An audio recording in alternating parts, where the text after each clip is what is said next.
thing with bald men is, right, I was watching, sometimes it's okay if you've got one on their own, but I was watching like Brandon Thurston and John Pollock have a conversation, and they both got the really shiny bald heads, and it's like, is this some sort of Professor X convention? What is going on here? It's all right if you get. So I blame Austin and The Rock. I think they were a big part of like this trend. Rock really, I think he turned the tide. I think Rock turned the tide. Yeah. And he also, I mean, those of us who've been watching him for 25 years, it was also a very clever pivot. I don't think there was going to be much left to work with, you know. No. It was receding. Receding very quickly. I mean, say what you will about the man. He made that call. He made the call. He was approaching Sadio Mane territory, Joe. You know what that means. Although I'll say another one who it's kind of obvious looking back on it, but I think he did a decent job of not hiding, maybe not the right word, but Mark Henry when he had the midnight dreads. Then you look back, he did have no hair on the front half of his head. That's true. No, he was clever, and he pulled it off. But also, I think Mark Henry could kind of pull off. Looking like Mark Henry could kind of do whatever. It's like, you know, what are you going to do? Tell him his haircut is bad? I wouldn't. But you remember, you know, when we were younger, the comedy staple was the wig. You know, bald man with a wig. The wig comes off. Oh no! But the first date, my wig's fallen off. You know. Now they just have a big shiny bald head, and it'd be fine. Well, the thing that gets me is when you see someone for the first time in like 2 years. What was the guy from Giant Bomb who did the like WWE podcast for? Oh, Dan Reichert. And you see him, and suddenly all his hair's gone. Yeah, hang on a minute. You had hair a minute ago. What's happening here?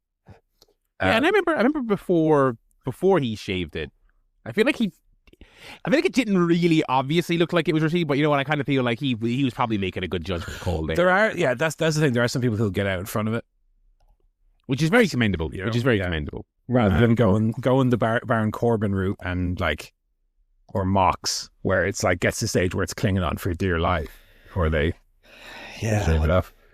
Listeners, I got a haircut. Is the long and short of it. What do you mean, listeners? You're not putting this in the fucking show. This is important. This is dreadful audio. This is a cold open. This is what we're doing from now on. We're just gonna. Yeah. It's a whole thing people are doing. It's authentic. This is what they do on TikTok. Yeah. You come in talking, and then after about 2 minutes, Barry goes, "You listen to the ChairShot Podcast." I don't know. I mean, talk about how excited we are for WrestleMania. I'm still going to do an intro. So cool. We're doing an intro. Listeners, you're getting an intro. How lucky are you? Sorry, do the intro. Why don't you stick this at the end for the hardcores?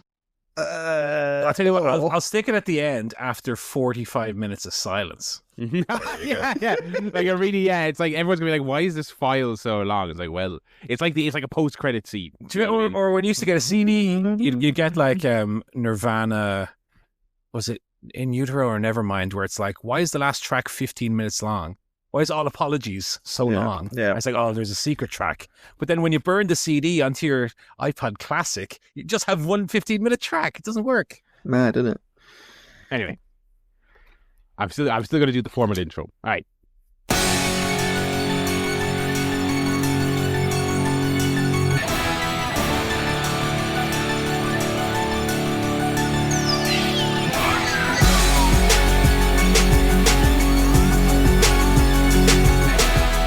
ChairShot Podcast 691 coming to you extremely rare Tuesday night recording, Wednesday release edition. Midweek edition of the CSP. Shuffle all around because we had life in the way, and then also we had a pay-per-view to watch. So we had to get all of that accounted for, and we've got a jam-packed lineup for you all this week. Kicking things off, I'm here, by the way. My name is Barry, and with me is Joe. Hello. And Paul is here. And this week, I'll specifically say, hello, Joe. Hello, Paul. How's your hair? It is freshly cut. Thank you. He's looking well, listeners. He is looking well. Let me just tell you. I'll tell you, if you're in the Kildare area, you're a single lady, get yourself on the app. Pull up all the apps, all of them, and he's pull up Uber Eats if you want. But don't make any problematic paramilitary jokes. Thank you very much. He will block you. I was wondering if I had talked about that. I remember I did. Yeah. No, you did. That was great. No, that was a great bit. You look like you're an Irish terrorist. Oh, Brilliant. Long-standing listeners, i.e., last week, will remember that bit. That's a callback to and this is a clip show, by the way. And of course, who could forget this bit? So those of you remember, we call this next bit reviewing AEW Dynamite from 2 weeks ago. I made a Dennis Norden reference on Twitch the other week, and I think one person got it. That is now an old ass fucking reference to be doing. But it's, you know what, he was 100. He made old references, and he was an old reference even when he was still alive. God rest him. Now you would be a modern TikTok reactor. Check out this clip. Oh my god. If you're one of those people that likes getting mad at cinema etiquette, then you'll like this next trend we're calling going to see Minecraft and acting like you belong in an asylum. Did we ever talk about the fact my dad was in a film written by Dennis Norden? No. I'll share that. I've been saving that for the last a decade and a half. 15 years just to drop that on you. Yeah, it's called The Best House in London. So my kind of dad's side of the family are a bit into like acting and doing extras, stuff like that. So they popped up in a few films. It wasn't, very obscure, sort of bawdy British comedy from the late 60s, but it was written by Dennis Norden. So there you go. Wow. Is that what Norden was known for before? Because obviously, like when the clip shows came around, he was a pre-established figure. Was he a writer? Is that what he was mainly? I think he was, one of those all-rounder comedy, old school, writing scripts, writing comedy, gags, gag man, doing gags. Yeah. It's obscure enough that it doesn't have an average rating on Letterboxd here. If I actually rated it on Letterboxd, I forgot about that. That's very funny. Best. Anyway, that's your Dennis Norden hot minute for you there, listeners, on this jam-packed show. We got a lot of stuff to chat about, but we're going to jump straight into the Peep, since we are coming fresh off a Peep. AEW Dynasty from Philadelphia, the great wrestling town, Philadelphia, and I thought they were a very good crowd on this pay-per-view. Really, Philadelphia, it was great, but their pay-per-view crowds in general, and actually their TV audiences have been pretty lively as well lately. We're very much bouncing back in that regard. Let's jump straight into it. As with all AEW pay-per-views, it was kind of all action. Yes, I feel like I'm gonna kick off here by just saying that I am gonna have some controversial opinions on this, and please understand that I'm not doing it to try to be intentionally controversial. And in fact, I can 100% see what I assume are going to be Barry and Joe's opinions. I will just say, for whatever reason, as I was watching the show, I was forgiving of what some other people might consider as objectively bad decisions. Because I was going to kick off with a hot take, because we started with Will Ospreay defeating Kevin Knight subbing in for, I don't know if we talked about this, Jay White. Yeah. I think that was last week when we didn't get a chance to talk about it. My hot take, they wheeled JR out for they're still doing this thing where he gets one match a month, basically, because I guess they want to throw him out. But I tell you what, my hot take was going to be, I thought he was pretty good. No, I thought he was pretty good. Oh my god! There was none of the old passive aggressive, barely conceding character. And if that fucking moron would have grabbed a pin, it would be over now. But I guess we don't do that anymore. There wasn't any of that, I thought it wasn't fucking peak JR, of course not. But when I heard him kicking off the match, I was like, he obviously likes Ospreay. Do you know what I mean? Because his matches are always very specifically chosen. It was a lot of Danielson. It was a lot of title matches. And I think it's no surprise that he wanted to do an Ospreay match. It wasn't great with him, but I thought he was pretty damn good. And I did earlier in the week when watching Dynamite, I had a tweet / Blue Sky equivalent of a tweet that got some of the fucking AEW positivity police telling me it's not that serious, bro. It's supposed to be not that deep, bro. It's not that deep, bro. Don't you hate you hate fun, bro? Because I was like, again, we're just hot take central here. The treating every episode of Dynamite like it's dark, I'm kind of over it. On the commentary, I'm kind of over it. I'm over this and that Jones. I'm over I'm over inside references. I'm over popping each other. I'm over it. You got three good commentators. I think there are moments where, and I'm not talking just like when they're during a break, but I think there are moments where it calls to be serious, and there are moments where you can be a little bit lighter. I would agree that they've been a little too fun-loving the last little while. And my sentiment was it's time for TK to say, all right, boys, come on now. We've wanted a bit of just call the fucking match. And this pay-per-view was kind of all business, so I'm not saying that happened, but and on the Jim Ross topic, I would fall somewhere in the middle. I thought he was perfectly fine. He does sound like he is always on the precipice of trying to remember the guy's name. Yes. He's trying to remember his own fucking name, I think. I mean, before the beginning here, it was I thought he's slowed down. He also did one thing I really hated, where he referred to. He said Osprey. Oh, this Osprey is gonna be a huge star in the future. It's like, I think he's one of the biggest stars in the company. He's one of the biggest now. Yeah, it's not just JR that does this. This happens occasionally where they say, "Oh, this guy's the future of the company," and it's like, well, he's not one of the big one, Joe. He's not one of the big one. Present your stars like they're huge stars. Don't refer to them as like up and coming kid. This kid.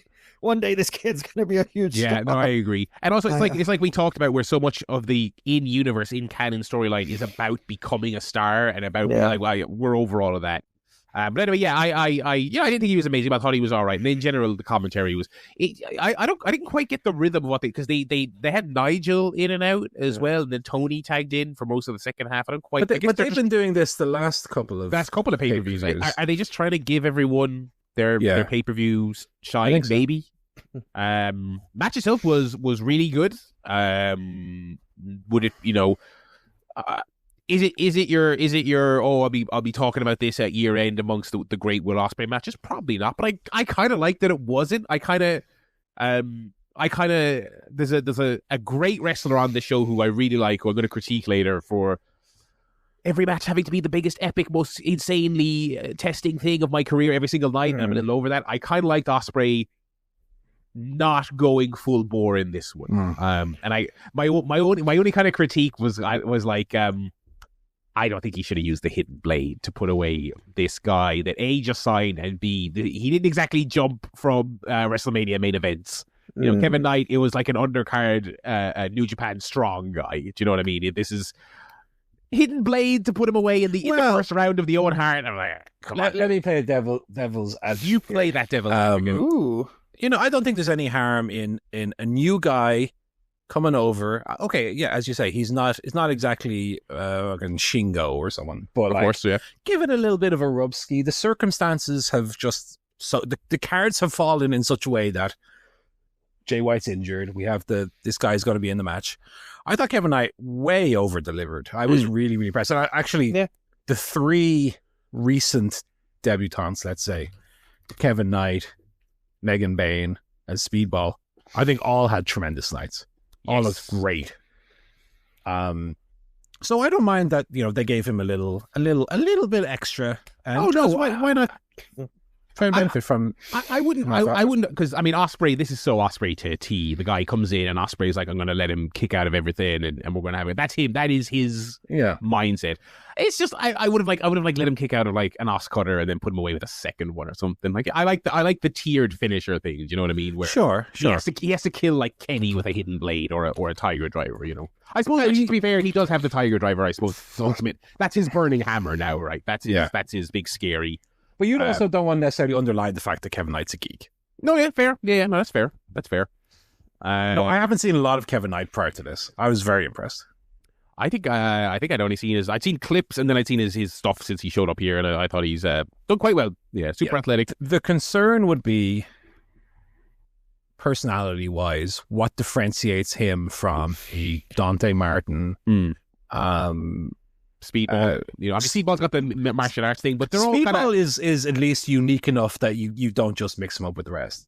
But all action lower card guy, action Andretti, high flying action guy. Yeah, I get where you're. But he just showed up. He's also super young as well, so I feel like he will be mixing it up with the action Andretti's and the Speedballs and that ilk for a while, because he's very much. I mean, this was a pretty, as you said, for all the debutantes, the recent debutantes, him, Bane, and Speedball, pretty good night, I think, for the youth. of the promotion, which, I mean, earlier this year and late 24, getting a lot of justified criticism for, the age issue. But good match. Knight acquitted himself well. Ospreay advances, of course. That's good. Up next, we had Hurt Syndicate defeating the Learning Tree, Big Bill and Brian Keith. This is all right.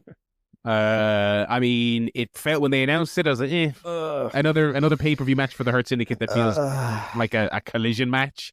Yeah.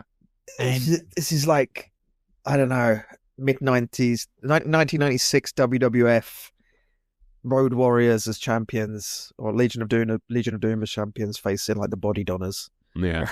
Right. But again, this is circumstance because Brian Cage got injured. Yeah. This is kind of plan B. Well, even then, Brian Cage, I do like Brian Cage and Lance Archer, but it's not. But they get no respect, they're not exactly. Give respect over. Yeah. Having said that, I thought Learning Tree were pretty good in this. Yeah. I've seen them really. Yeah. From an excitement point of view, I think this was maybe my low point of the show, but it was solid. I think looking at, especially coming off Revolution, which was stacked on paper and then incredible in person, this did feel on paper going into it like their weakest show ever, maybe, yeah, kind of like since the early days, a stacked TV episode, which they've had some great stacked TV episodes, and then in execution, indeed, spoilers for the rest of you, kind of what it felt like. Brian Keith, another low-key, like really good youth prospect they had, and Big Bill. I mean, that people have been saying about this for years at this stage. I mean, he's really turned it around. He's really got something.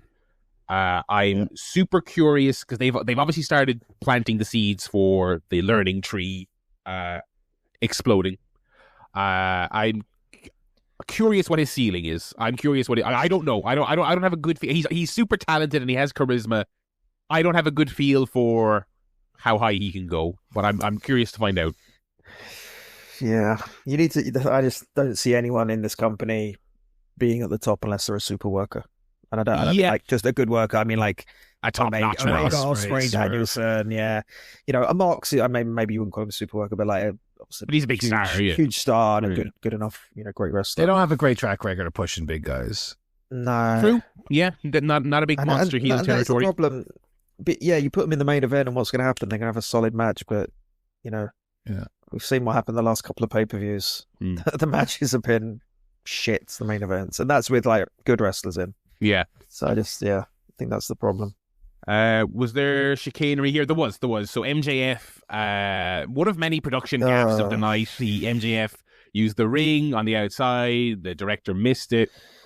And then the Hurt Syndicate were acting like they were not down with it. So this was not the secret plan revealed. Actually, MJF is in the Hurt Syndicate. This was him trying to curry favor and them not looking impressed with it. So it seems like what we're probably driving at is MJF and a pal versus those two. Look forward to that. Hurt Syndicate came in, tons of momentum, super cool, great act, great music, some good matches early on. Shelton had a good C2, and then they put the titles on him. You're like, yes, here we go, and it hasn't been good, unfortunately. There's no challenges. Yeah, and it's everything. It's everything we talked about in 24. It's just that division is just not there anymore. I mean, to be fair, sorry that I'm the apologist here. How dare you?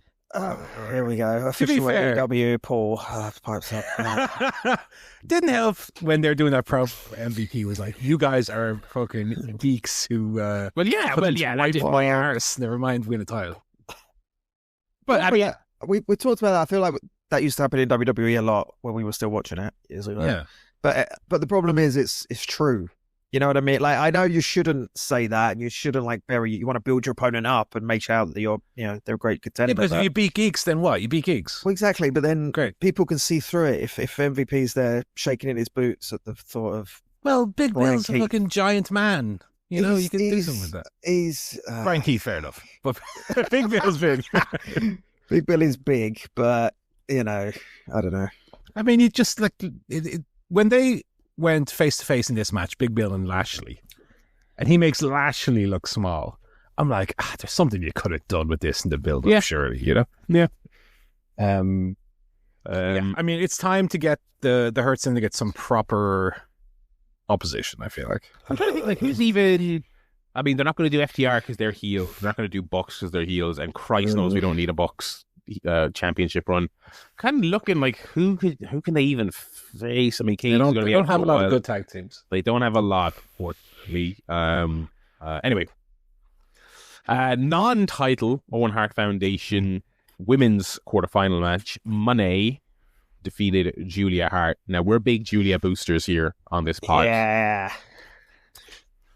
Tough night to be doing that, I think, based on this before. I thought by the end of this, I thought the Monet magic kicked in and they gave Julia some like really wonderful near falls that had people going crazy. The I forget what she calls it, the Rings of Saturn thing she does basically, and the crowd were going crazy, buying into the idea that Monet was going, which would have been a hilarious first loss for Monet in this company, the opener of the Owen Hart, but they got her in. And look, I'm a big Monet booster, but I mean, first half of this, different pages / reading different books would be an understatement. It was pretty rough. Yeah, I thought overall solid. Julia's still very young, to be fair. Yes. How long experience? Let's do an age check. She's like 23. 23. 23 and already had one really because she was also really, everything was really coming together before the injury. And then she had a really nasty injury, which 23. Jericho's tights were older than that. Yeah, and he doesn't wash them, just an aside. He just wears them around. Like he wants to be a rock star, so he's like, I'm doing a Lemmy thing. Wears them under his jeans to the airport. Oh dear. This was all right, but again, I kind of, my whole problem with this show, when you mentioned like on paper it didn't look great, I even forgot it was happening until like the Sunday. I was like, oh wait, Paul mentioned the transfer window, fantasy transfers, and I was like, oh yeah, pay-per-views tonight. This is another one where on paper I'm like, oh, and hey, and Julia, that's great, but then I don't know, it's just a quarterfinal. Yes. Could have been a TV match, surely.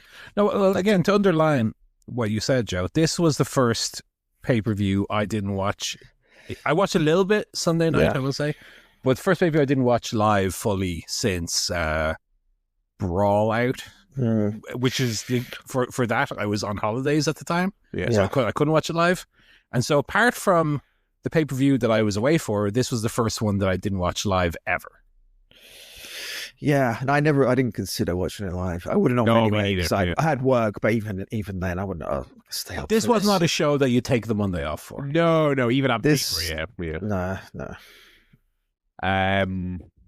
Continuing by the way, before we move on, because are we going to talk about Dynamite? By the way, it was a week ago and it was incredibly boring. We don't really need. Don't really have to. So I guess I just want to chat about it here. I think the brackets for both the Owens look really good. Is Monet going all the way? I don't really see her losing. I'm kind of surprised. I could have sworn they were going to do the Athena thing in Texas because she's from Texas. I guess they're blowing it off like next week on TV in an Owen match because she's in opposite Monet in the bracket. Yeah. I guess she wins. Assume we get Storm Monet, the dream match at All In. Yeah, I guess so. That is the match you do for All In. That's fair. Sure. That's fair. And I'm assuming the final is Hater and Monet, which will be class. I mean, that has maybe the highest ceiling of a women's match in this company. I thought the brackets were really good. Got El Wild Card on the men's. Darby Allin. The whole Everest thing was a work. He's actually coming back. He shows up on TV. Well, lads, that was stupid. I'm not doing that. Have you seen that? No, 3 months to climb it. Nah. Seen that? Yeah. I actually have a prediction for the Darby return. Go on. I don't think he'll reappear until All In, if he survives the climb, that is. I think all going well, they might, if the main event's going to be Ospreay Mox, which I presume it's going to be. Yeah. I think you do the Backlash 2000. The Death Riders are beating up Ospreay. Ospreay can't even get up. And then Darby comes out swinging the chair like Steve Austin in 2000. I thought they would do that with Danielson, though. Like, wouldn't that be? Danielson would be in a wheelchair. Why? Not well. You could do Daniel. You could do Danielson and Darby. And Darby and Sting as well. And who else? Joey Janela comes back. I don't know. His missus puts in a good word, you know. Yeah. Eddie Kingston. Oh, where is Eddie Kingston? Still injured. Sorry, yeah. He got that big beard. That was it. That was the last update we had of him. Yeah. Continuing the trend of kind of a TV match, but like it was a pretty good one. You had the Death Riders defeating Rated FTR. I mean, listen, I'm as out on most of the people involved in this as possible. I thought this was pretty fun, though, as a match goes, you know. Yes. Oh, yeah. Not too much to say about it. Obviously, it's all about the post-match. This was like very main event of a pretty good episode of Collision is this match. Do you know what I mean?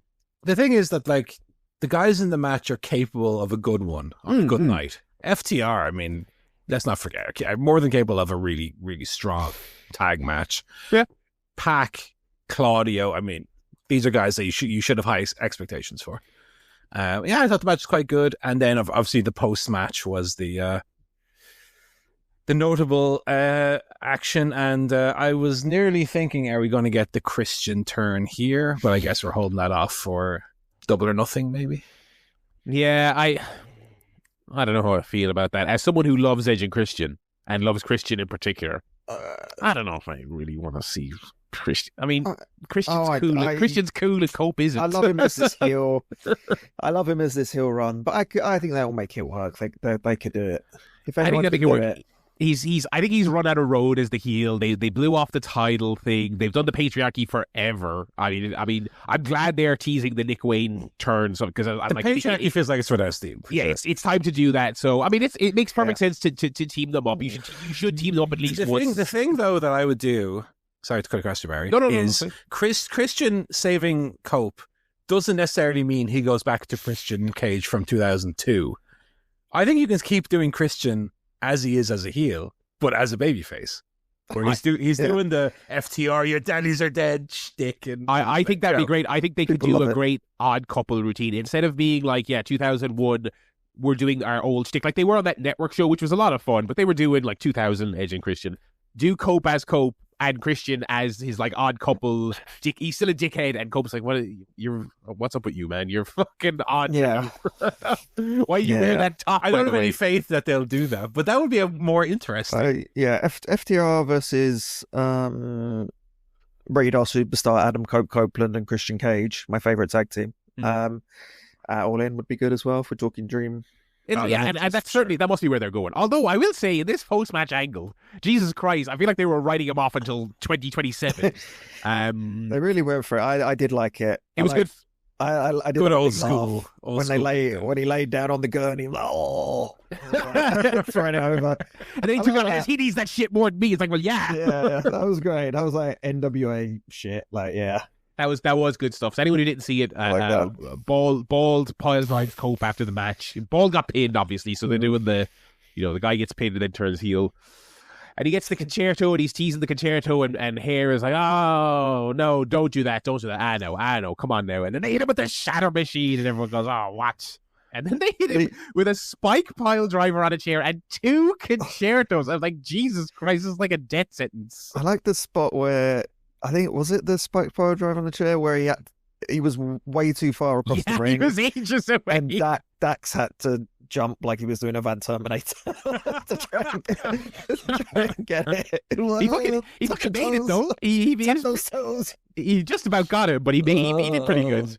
The thing is, they have to not give away the Christian comes down to save Cope pop. Yes. On, like, you can't have Christian confront FTR now as Double or Nothing. Oh, I tell you what, fantasy book, quick fantasy booking. Just apologies to Reddit for fantasy booking like that. Apparently, you do Adam Copeland versus Baldy at Double or Nothing in a singles match.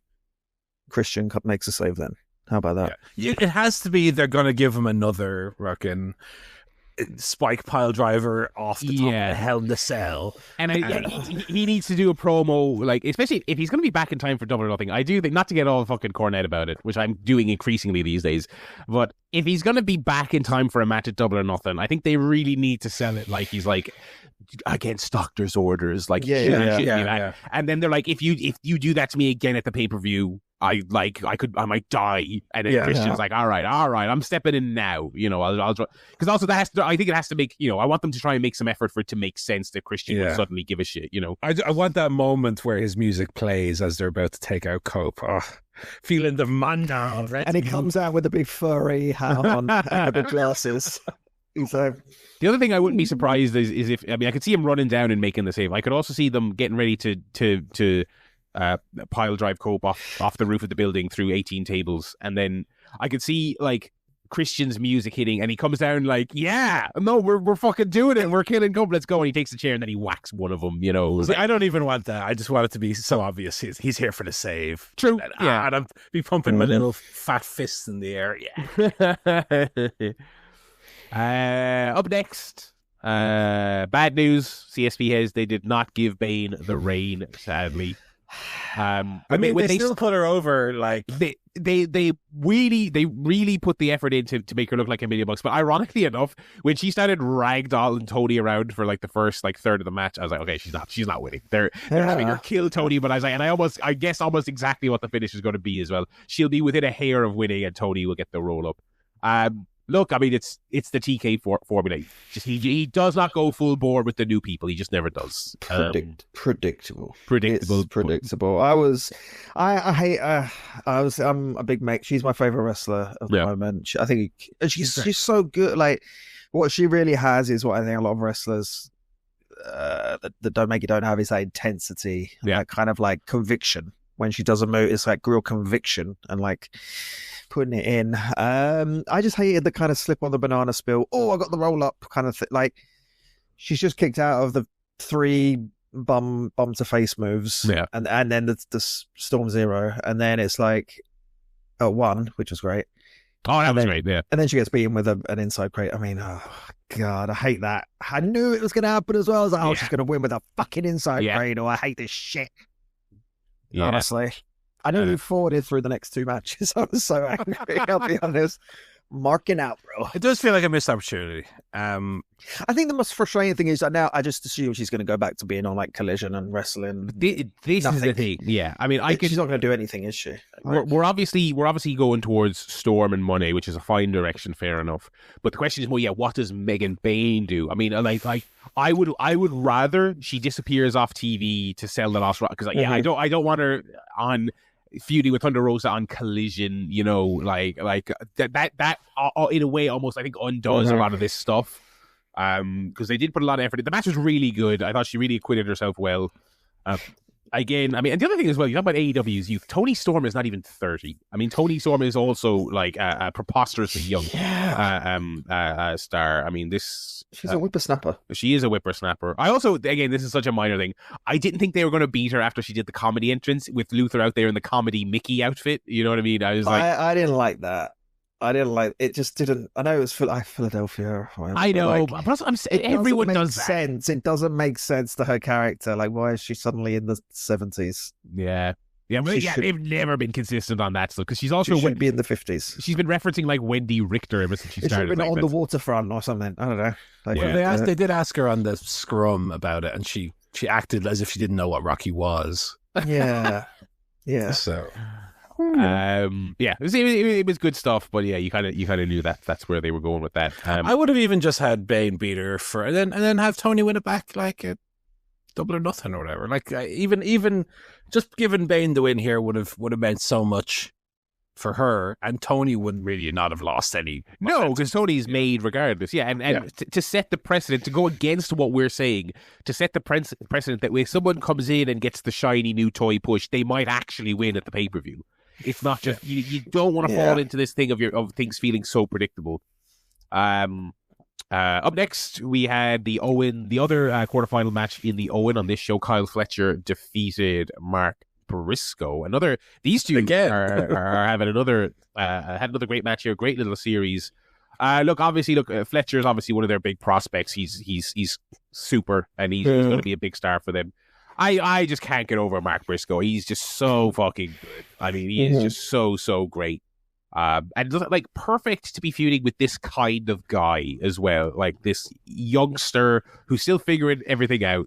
Was in a tag team not that long ago. has been finding his feet as a heel and as a singles and as a pushed commodity.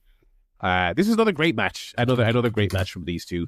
The person I alluded to earlier though was Fletcher, where I could do without every single match being the biggest, epicest thing ever.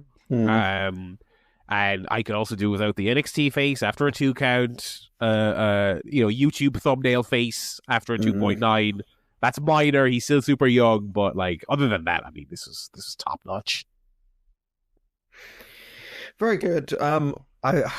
I did struggle to get invested because I was like, I feel like we've just seen this a couple of times now, and I'm like, yes, it's good, but Fletcher's going to win. We've seen it; it's going to be good. But again, it's a bit like Ospreay versus Kevin Knight. Like, where's the emotional investment in it, really? But and I mean, he gets to be spoiler in things like the C2, but they're never going to push Mark Briscoe. I mean, I to my chagrin. I mean, he's like one of my favorite guys in the whole company right now, but. They gotta give this guy a few wins, for God's sake. Let's give him a little something. We've got a million titles. Fletcher is not winning this tournament. You could have had Briscoe. Because that's actually I did when they announced the match. I actually have another nitpick coming up. This is Barry's Paul's nitpick of the week here. When they announced the match, I was like, Briscoe's been spoiler before, and Kyle's not winning the tournament, so maybe they want to sneak him out kind of early to get him out there.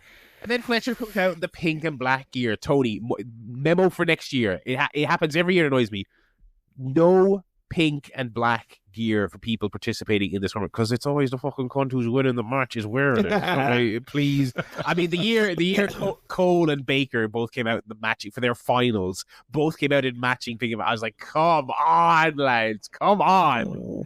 Anyway, speaking of come on, lads, Bandito defeats Chris Jericho in a. I want to talk about forgetting the pay-per-view was on when this match, the graphic came up, I was like, oh yeah, there's a mask match happening on this show, which has primarily been built up on Collision and Ring of Honor TV, and Ring of Honor, which I mean, who watches that? You know what? Before the newsworthy finish, which of course everyone hated, and I'm sure we'll take a massive shit on in a second. I thought this match was all right. I don't think either of you guys watched the Collision match a few weeks ago, did you? I did. Did you? Yeah, I thought that was good, and I thought this was better. I thought.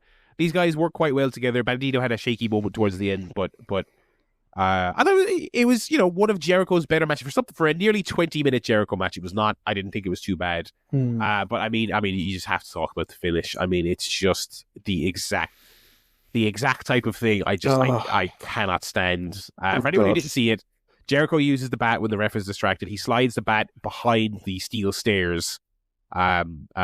He wins. Everyone's like, oh my god, Bandito has to unmask. Bandito's family are at ringside. They get Aubrey's attention. Aubrey is not the referee of the match, by the way. She's just there. They explain it to her. She explains it to the other ref. They restart the match. Bandito wins. There you go. And so he's the champion. First of all, before we complain about the finish, I will say Bandito's family, one of the better families at ringside in wrestling history. How often do you have a family member and they are like bored, or they don't know what they're supposed to be doing, or they're trying to act, but they're smiling really bad at it? Every time Bandito was in an arm hold, they cut to his mother, like, oh, no, she was like crying at every move. I was like, this lady gets it. This lady knows what you're supposed to do. She was like crying for everything. Oh, it was great. And sometimes you just cut to the family member, and if they don't know what they're doing, they're just like waving at the camera and smiling when their like child is being killed in the match. Not Mama Bandito. She knew what she was doing. But I mean, I just absolutely despise the lack of logic in sometimes if there's evidence the referee can reverse a decision. I hate that. It's not even the dusty finish that bothers me inherently. It's the wait up, what's this? A weapon? It's like, it's just fuck that it's because then why doesn't that happen on every match on every show? You know what I mean? I hated it. God, I hated it. Especially because Jericho hid the bat really well, which is the other thing as well. I was like, if you wanted, I still wouldn't like it, but if you wanted a less shit version, you know how the way the heels always scurry the weapons out of the ring, and he hit it really well. It's like, why don't you just do it where he tries to throw it, but he hits the ropes and it lands in the ring, and then the referee stops it that way. So maybe that would be better. It's the bell ringing, the match is over, and then an unrelated ref talks to an audience member. I'm like, oh, that's crap. That's crap. Well, I'll argue for it here. Oh no, you can't. No. Again, I said no. I said this at the beginning. You are right. I'm not arguing that your Okay, good. Next match take is incorrect. But Cute. given this, well, I gotta start on something. Given the circumstances, I didn't mind it here. I think there is a spectrum of where this kind of finish is totally unacceptable, i.e., a pointless match in the middle of Dynamite when they just, as you said, Barry, arbitrarily do it sometimes. And then there's a match where the guy's family is at ringside and he's going to lose his mask. And, I kind of had, I don't say I enjoyed it necessarily, but it was okay. It was okay. You're right in that the problem is that it's not consistent, and they do have kind of a history of having a precedent of sometimes they do it, sometimes they don't do it, which is very annoying. But I feel like on that spectrum of times when you can do this kind of finish, I think this match is one of those. And when Bandito's little family were jumping up and down, I liked it. Sorry, even though your point is totally legit. I mean, that is definitely the reason they did it, because they specifically wanted them involved. Which again, look, they were very good. They were great. But anyway, I understand where you're coming from. They got the fake out moment of people thinking they were. Although I don't know. When Jericho won, I was like, okay, they're instantly reversing that. There's no fucking chance. Like, they didn't sign Bandito to beat him with Chris Jericho twice and take his mask off. That would be legendary fucking, booking spice. But, I mean, look, he got the title on Bandito, which is where we wanted to go. TNT title, no time limit match. Adam Cole defeats Daniel Garcia. Look, I think Cole defeats Garcia. I thought it was Geralt Rivera of The Witcher that beat her. Oh yeah, very very cool jacket. I mean, listen, we do the disclaimer every time about how he's a lovely chap, and I specifically do the disclaimer about how I was a big Cole booster back in the defending him standing up from the tombstone to Paul. Back in the PWG days, I really liked him. He just doesn't have it anymore. He just doesn't have it anymore. And I really hesitate to say this. I hate watching this guy wrestle now. I really hate watching it. He's like one of my least favorite wrestlers in AEW right now. It's a terrible offense that looks like it wouldn't break a wet paper bag, accompanied with the most obnoxious in your face thigh slapping. It's every bad trick. It's bad offense and bad tricks to conceal it. It's all the bad NXT traits that he picked up and never lost. I mean, it's just, as someone who used to really like this guy's wrestling, I mean, I really can't stand it now. And I remember I wanted to just turn this match off when he did the brain buster across the knee. That's what he does on the steps. I'm like, why don't you just hit him with a fucking brain buster on the steps instead of your knee, man? What was the classic? Someone did a move on the timekeeper's table a few years ago, and the move was like a lung blower or something. What was oh yeah, it was, oh god, I can't remember what it was. Was it a code breaker or something? Did Jericho do a code breaker? Something like that, where someone did a move on the table, and it made no difference. I mean, if you want to maybe argue that it's a firmer base than the ring to put your knee on and give Garcia that move. But I watched that and I was like, man, you have got the worst instincts, the worst wrestling mind. It's just crap. It's just crap. And the killer to me is the offense. It's just I've said it a million times before. The finish being I'm going to pull down the knee pad, and then I'm going to hit you with the flying nothing that doesn't touch you, and I'll do a big, super exaggerated right in front of the camera, slap on my thigh. I'm like, man, for a man I've seen had great matches, and he has been a great wrestler. I was like, I don't know what happened in the last 7 or 8 years, because a lot of people are talking about his injury, right? And how he hasn't been great post-injury. Multiple injuries. I haven't really liked any of his AEW, so I haven't enjoyed this guy for years. And I mean, this felt like one of the worst booking decisions in a quite a long. In terms of a title change, it felt like one of the. I mean, Garcia. I realize you got to put some important stuff on Collision. You can't just put all the meaningful stuff on Dynamite, because then Collision dies. Garcia's entire reign was on Collision, man, and half of it was feuding with this guy. This felt. I hated this. I really didn't like this at all. What did you boys make of it? No, nothing positive to say about it, I'll be honest. Even if, obviously I was upset at losing the points with Garcia, but even if it reversed, let's say I had Adam Cole in my team and that happened, I'd have still been baffled. It was weird because I thought the collision matches they had were both quite good. Something about this one just didn't land right for me. And yeah, I mean, I think the Adam Cole thing is sad, I guess, because he's been through these horrific injuries, which the commentators were really laying on thick as well. And because the comparison I was making, and it's so bad because the other guy is like 20 years Cole senior and about to wrap his year. But I was like, it's like watching Tanahashi. It's sad. It's sad. It's like this guy who I have seen have great matches. I have loved at various parts of his career. And then you're watching him now, I'm like, it's just kind of a bummer. Like, it's just, but Tanahashi's excuse is he has no hips and knees left. And he is calling it a career in a few months. But with Cole, I mean, but it's like, I don't even think it's just the injuries. I think he really needs to go back to the drawing board and say, okay, it's not PWG anymore. It's not NXT anymore.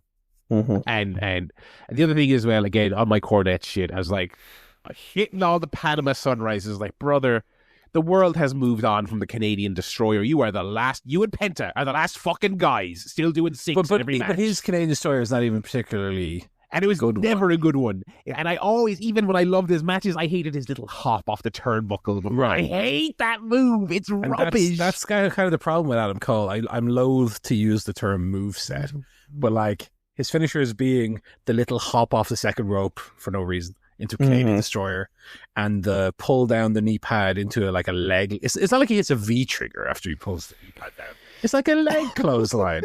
Yeah, and I'm not saying you have to go out there and beat Prime Shibata and just kick the cunt in the back of the head. You don't have to do that, but something more than what you're doing.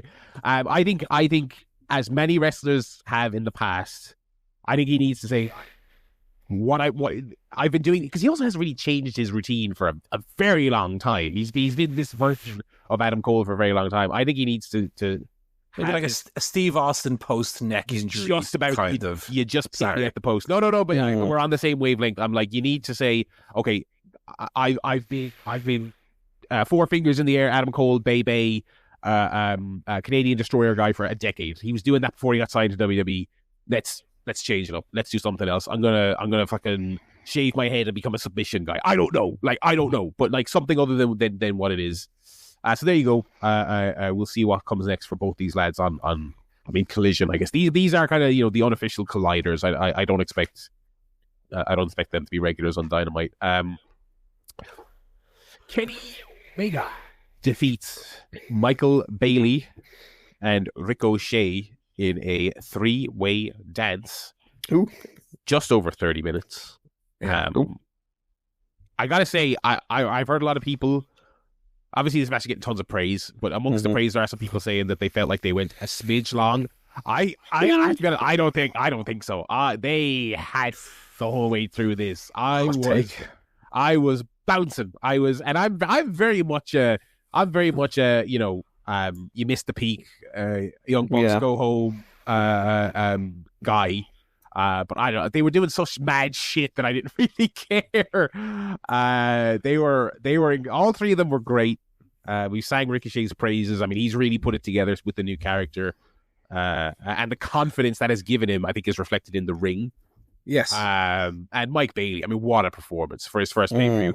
Would I have preferred it if it was just him and Kenny? I still probably would have preferred it, but he made sure that the talking point coming out of this match was him. I mean, he was outrageously good in this match. Yeah, what a pickup. Ricochet and Mike Bailey, what a pickup those two guys have been. I mean, I agree with Jabari. I was on board the whole way, and I think this was your one match on the show that felt like the kind of match you expect to get when you shell out a couple of dollars for the AEW pay-per-views. This will for sure reach the 5-star. I wouldn't be surprised if it was tickling the 5.5, to be honest. Oh yeah, I think this is going to go north. I think I'm fairly sure of that. I really liked it. Mainly if I give a little nitpick is I love Ricochet's so good at the moment. Mike Bailey is my new favorite male wrestler at the moment. Yeah. I don't think they don't feel like they're on the level of Omega. Was the slight problem. Yeah, right. Kenny Omega's wrestling god. Bailey and Ricochet are like wrestling mortals, but like very good. You know what I mean? Right. Like so although I really enjoyed the match, it was kind of like, well, we know Kenny Omega's has no chance of ever losing this match to these two men. Yeah, sure. He's an A-star player and they're like B-star players. That's fine, but that was... Who are you, Stephanie McMahon over here? What the hell? Oh, you good little B-plus player. I think that's fair. That was a nitpick because it was a very good match, and I was very and then they did tease the Okada match afterwards as well. Yeah, so after the match, Kenny wins, and then Okada comes out and says, "I heartily endorse this product and/or feud." This man only have like in his contract, he's like, you get like 400 minutes of TV time out of me a year. But this was my nitpick: is Kenny didn't let it sit long enough. Kenny was out of there too fast. Yeah. He'd have a little stare off. The crowd needs to come to their feet. Oh my God, holy shit. And they started chanting holy shit, but like Kenny was halfway back up the ramp by the time they started chanting it. Maybe, and that might also be an AEW thing as well, because there was reports apparently that like Garcia, like the show was going very long. The show was going long, and maybe Garcia was supposed to have a in-ring moment that he didn't get because these shows are never timed correctly. There was a bit here early on where Ricochet kind of went to the floor on Omega, or he tried to knock Bailey off the apron. Bailey dodged. Ricochet lands on the floor with Omega, and Bailey hits a gorgeous, or I think it was gorgeous, acai moonsault. Production missed it live, and then they cut to a replay. They didn't have a shot that had the moonsault in it.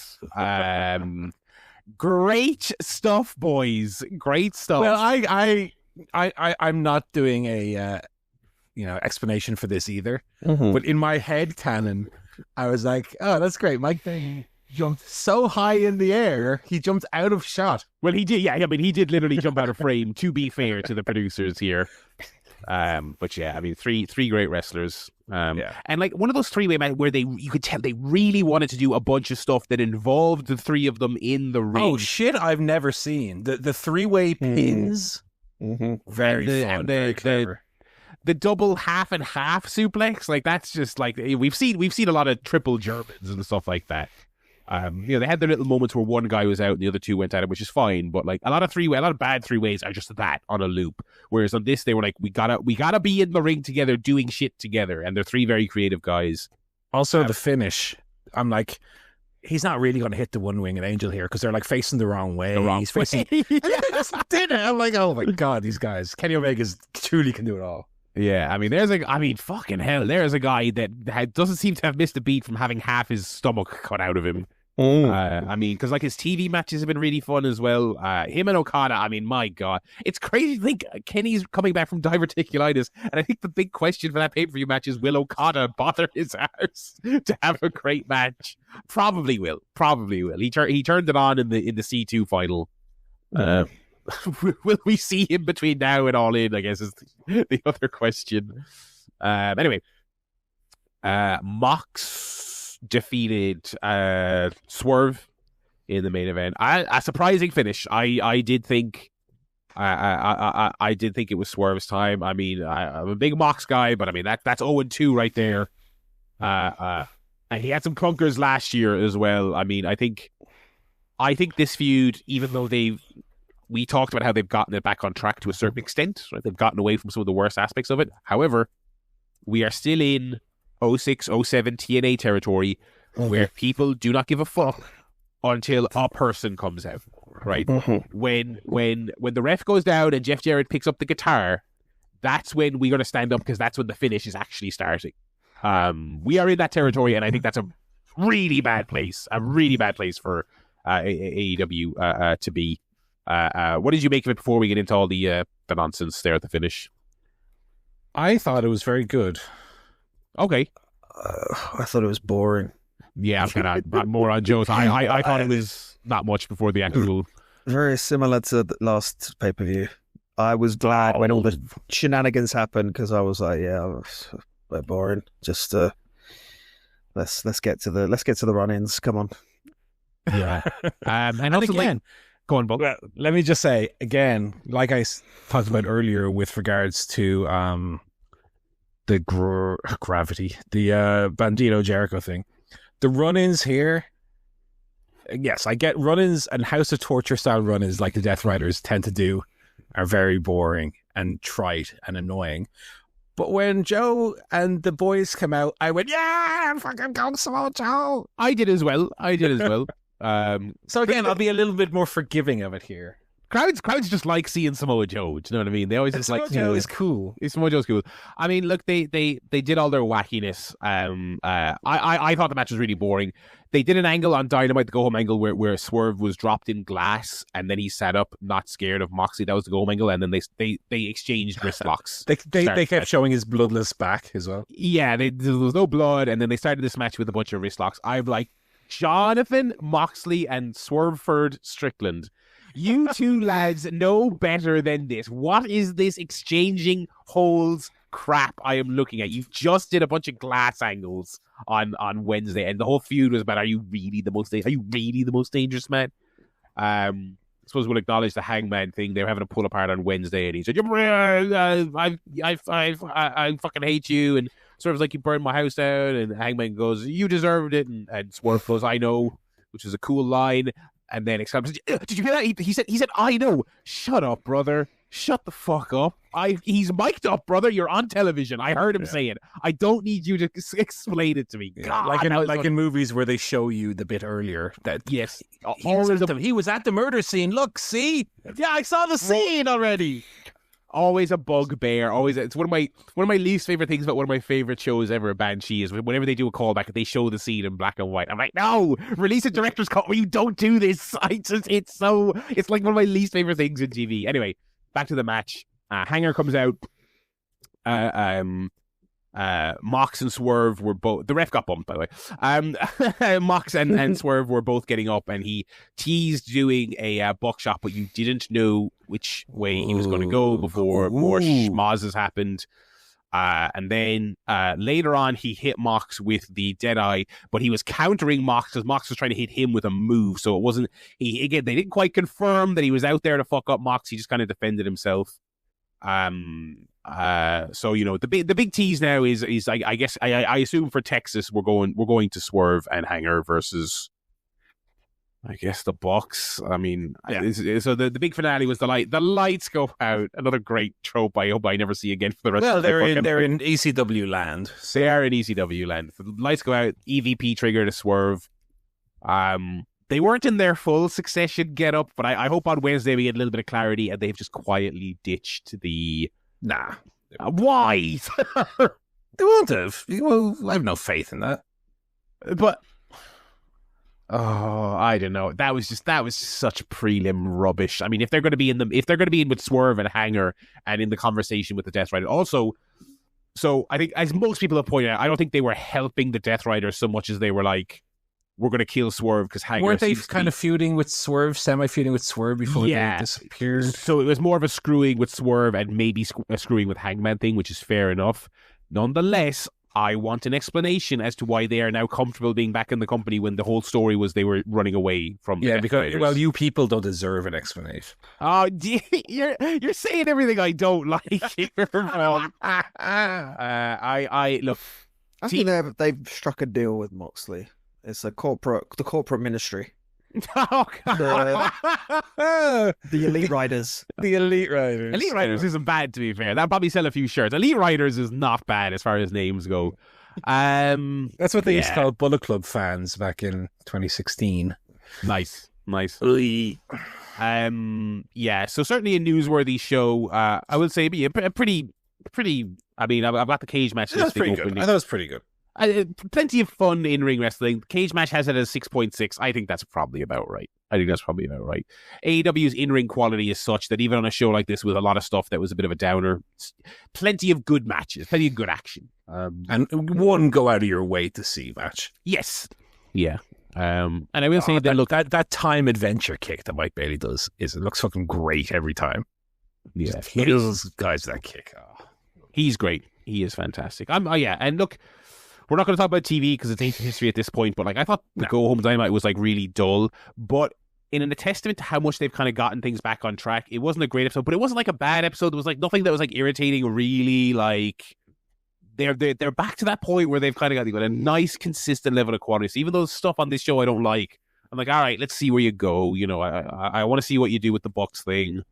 I'm interested in the Owen. I'm interested in a lot of the stuff they're doing. So it was definitely a B tier pay-per-view.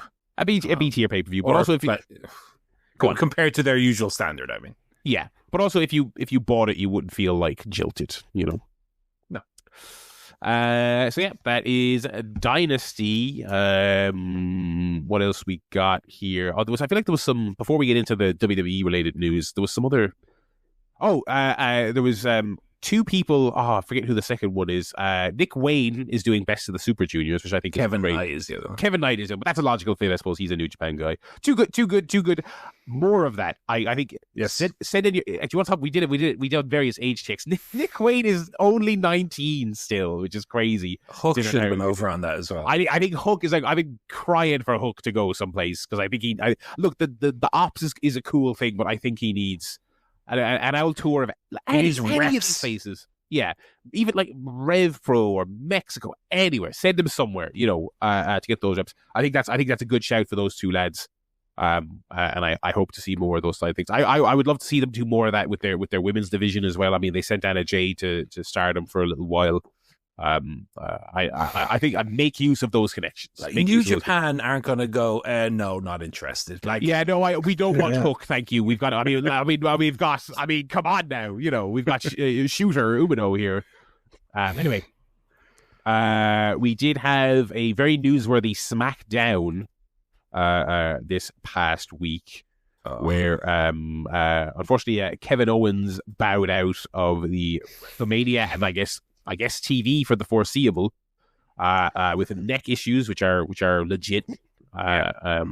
Surgery on the cards for him, so pretty dreadful. I mean, the ultimate thing you don't want to hear about an injury, a neck related issue. I guess they were trying to hold out as long as they could, and maybe he was going to be able to get through WrestleMania because it's like 2 weeks out. They built this around the Orton match, and now I've kind of said it's not going to happen. Yeah, and how many stories throughout the years have we heard about that? Like, especially around Mania season, where it's like, I'll just get it done. But and it must be. It must be bad. It must be bad if 2 weeks out they're saying not happening. So very unfortunate for him. So no timeline on his return, and I don't know what they're going to do with Orton. I guess they could. Well, he RKO'd Nick Aldis in that segment. We're going to get Orton versus Magnus in like the type of match that like old wrestlers call class, but everyone else is going to be watching it and going, "Oh my god!" They could do Nick Aldis picks an opponent, of his choice or something. If they had a debutante in the wings waiting to Alistair Black or Rusev. Who is also supposed? Yeah, I suppose it could be either of them. I mean, because haven't they already teased Malachi or Alistair Black? Yes, they have been. So yeah, all this could say they could do the Seth Cody thing from a couple of years ago, where you can start dropping your hints, but don't say who it is. Yeah. So I mean, they'll figure something out. Maybe it'll be Rusev. The only thing I don't see Orton losing to Rusev on Rusev's first night back, but you never know. I like most people, I did watch the Charlotte Tiffany Stratton segment. I mean, it was funny because like Stratton didn't, as far as the shooters go in the history of wrestling, Stratton wasn't exactly prime CM Punk, and he yet seems to completely rattle Charlotte, who tried to MVP. Stratton in response, but didn't do a very good. That was extremely chaotic, that whole segment, and not really neither of them were as good as say an MVP. You know what I mean? It was more like the Cope Starks thing we referenced a few weeks ago, where it's just messy. It was just messy. You're both trying to get your shit in. None of it's really landing. You're talking over each other. The fans don't really seem to know what to do. I don't know. Very odd segment. Very odd. Well, I mean, that's modern WWE for you, though. It's like, what does the fact that she was married to Bram have to do with, aside from being a schly old dig? Do you know? Yeah. And Charlotte again, very very lame, and I don't think I really got it because they're mid carders, but referencing her boyfriend. I don't even think people know who she was referencing because it's Ludwig Kaiser, God bless him. I don't know. I mean, it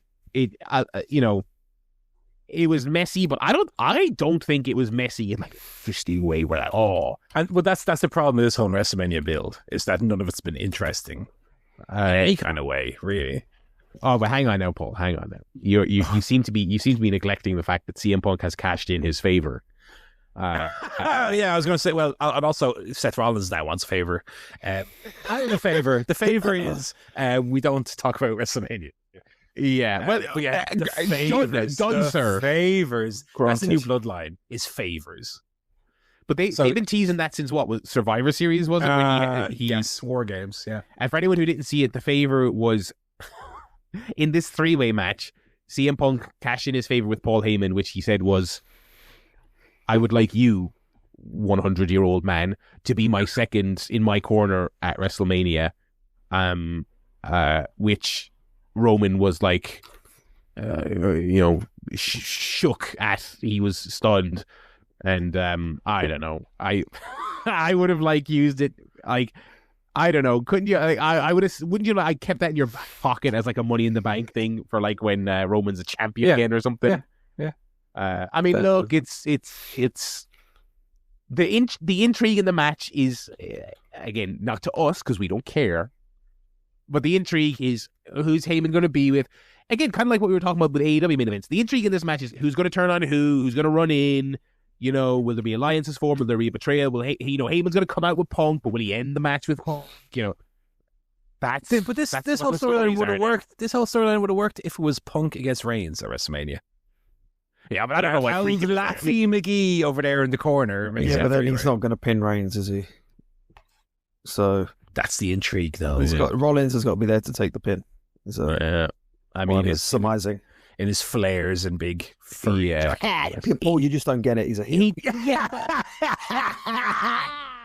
Drip. He so doesn't have the charisma to pull that. I realize this is a 10-year-old talking point at this stage that we've done a million times, but he just doesn't have. You're not the Joker, okay? Anyway, that's enough WWE talk. The actual delivery of the favor, I thought was also very WWE-ized, which obviously, for WWE fans eat it up, but where Punk says, "My favor is you will be in my corner," and Roman Reigns says to Paul Heyman, you're not gonna accept that, are you? And Paul Heyman, like he's on the Eddie Guerrero tribute show, but my tribal chief, I have to.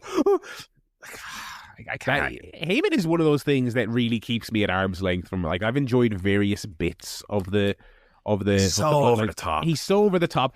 The interview, everyone was fucking creaming themselves over a year or two ago, where him backstage after he didn't shave after the split or whatever, or the teased split from Roman. He's so over the top. I do not get it at all, and it's. I mean, it wouldn't be top 5 Heyman roles. It's maybe better than him as a heel SmackDown GM, maybe. And also, we're done with John Cena until WrestleMania, apparently. So you've got your Cena feud. That was it, lads. What a pile of shite! Oh yeah, that turned out to be absolutely dreadful. So enjoy that match. What else are they doing? Oh, they did the Jimmy Uso blood gimmick. Oh, that was all right. Which was all right. But this is the problem with WrestleMania is I feel like that stuff should be reserved for your night 2 main event. Yeah. And then also the CM Punk match they revealed the week before. That's going to be the main event of night 1, which you can get into the ongoing debate about is night 1 of WrestleMania. And look, you could look. There for me is a difference between a main event and the main event. If you want to say it's a main event, fair enough, whatever. But I'm going to be one of the guys who, for me, there is always one main event of WrestleMania weekend, which is going to be the night 2 main event. And again, the thing that I've seen going around is, look, a lot of people are accepting of the fact that the night 1 main event is a main event. Fair enough. It's CM Punk himself who said that it wasn't.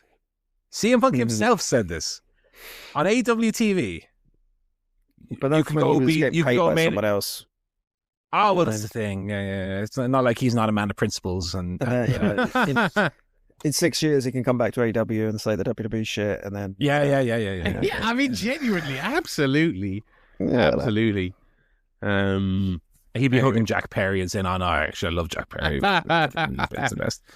Where the fuck is that guy, by the way? Where the fuck is he? Don't care. Keep him away. Don't mention his name. Speak of the devil and he shall appear. Say his name and he appears. I believe in Jack Perry. Very good. He'll be the fucking wild card. There you go. I've manifested it. Why have you put that into the world? See, I saw people that might be speculating it might be Josh Alexander from TNA, who I like. He'll be Hangman. He'll be Hangman as well. Yeah, he'll be the guy who gets the Goldberg push. Listen, all right. I tell you what, let's talk about something other than WWE. Let's talk about how goddamn hot it is this week. That's what I want to talk about. Hot like it wasn't crazy hot here. It was like hot 14, 15. I mean, we got it's hot for here, but we got up to the 19 mark. Oh, baby, the first beer garden pints of the year were consumed, nice. I mean, it did rid me of the depression. I mean, it was insanely good. I mean, I just cannot believe the way the sun turns this country around and makes everything feel good. Pretty good stuff here. I have been out a lot. I've been extra long walks for the dog, like just sitting in every beer garden that'll have me, just eating my lunch outside. I was doing garden work earlier. The summer is starting to creep in a little bit. As soon as the sun came out, I was outside doing stuff in the house. I was like, right, time to paint the outside of the house. And so that's what I've been doing this week. Got some lovely masonry paint, repainted all of the outside of the house. Did the steps today, painted them. The famous steps, yeah. The famous steps. I remember them. I've seen them steps. He's walked the hallowed steps. Yeah. And it looks great. And it's just like, it's like, 3 weeks ago, is life worth living? Wait a minute. That's the sun's music. The sun. Austin. Oh man! I really want our artwork to just be like the Austin helping mankind win the title in '99, but it's the sun instead of Austin. Yeah, we do love the sun. We love the sun. What else is going on in your life this week, boys? I saw URSHER on Sunday night. Yeah. I actually didn't stay for that song. That's the best one. I don't. That's not. I quite like that one. If he doesn't have Little John there to do it, then I like Little John Ludicrous. I like the ludicrous bit of that one, but I like a lot of his other stuff. He was really good. I've never seen him before. It's someone I've always wanted to see. Been a fan of for a long time. So sold out, big sold out run at the O2. It was really good. He's a showman. He is a proper entertainer. Yeah. There's none of this. Let me whinge and moan. It's like, nah, I'm here to entertain people, give you a good night, did all the hits. Came out on roller skates, like a little roller skate interlude. That was good. He's not sitting there with a guitar going, here's one you might know. It's called No. It was very good. Great production, everything.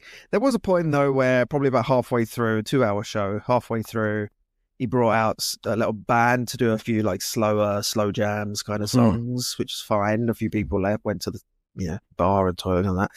Then after that, he does this bit with, he says, where's my bowl of cherries? And the stagehand gives him a bowl of cherries. And then he wanders around the audience, like seductively giving women cherries to bite off of the stalk. It sounds very cringe or something like that. It was actually quite funny because he does it in a very it's not supposed to be sexy. It's kind of a sort of funny, silly thing to interact with the audience. Right. So I was like, this is funny. Oh, he's gone up to a woman and given her a cherry. That's funny. Yeah. Did a bit of banter. Yeah, that's great. He then did it for another about 35 minutes. just walking around the arena giving women cherries to buy off. I've got a whole bowl here, love. I'm going to get through it all. He got through most of the bowl, to be honest. And then he's been watching his Cody Rhodes indie tapes for sure. And after that, he then did this other thing with he had strippers on stage dancing, and the DJ started playing music, and he wasn't singing. It was about 45 minutes of him not actually singing any songs, and I was like, okay, Usher, you're losing me here. It's just go home, get to the hits, let's go home, do Pop your collar, let's get out of here. Yeah. So overall, it was very good. We left a couple of songs early and we beat the rush. We were straight on the tube within about 5 minutes. Got on the tube, someone had just puked everywhere. That was the end to the evening. I got on, I sat, I rushed in to get a seat, sat down, and all of a sudden, well, first of all, I didn't see it. I smelled something. And secondly, I hear a commotion among the other people, and I look around, and I'm like, oh, boom. And I'm like, Michelle, get out of the end. Go. Get out of the end of the car. Honestly, you thought a suicide bomb. I was on the tube. I was like, get out of here. So that was the final memory of a wonderful night with Mr. Usher Raymond. But I really enjoyed the show. Really, really enjoyed it. Yeah. Someone had one cherry too many. One cherry too many. So that was good. Painting that, and then I took Mother Towner out for a birthday meal. It's her birthday this week. We went out on Saturday. Nice meal and everything. Went to a steakhouse. Do have a question for you lads though. If you're going out, let's say you're going to kind of a mid-range sort of steakhouse, nothing too fancy, just a good solid place. You're having 3 courses. You're having a little starter. I had pork belly. Then I had steak and chips. Banoffee pie. That's what I had. That sounds unbelievable. It was very good. How long would you expect to be in the restaurant to get through those 3 courses? Reasonable. Maybe like an hour. 90 minutes if it's a nice place where they're not rushing you out. 2 hours, 50 minutes. Fucking hell. Yeah. So are you saying that was a lot of waiting, are you saying, to get your stuff? A lot of waiting. No, I don't like that now. Was Usher serving? Was he going to have cherry? I did order the cherry surprise. That was the problem. But I just find this in so many restaurants now, and I think it's because they're short-staffed or just service levels. But we didn't get the starters until about 40 minutes, 45 minutes there. Then you're waiting another 20 minutes for the main. Okay, fine.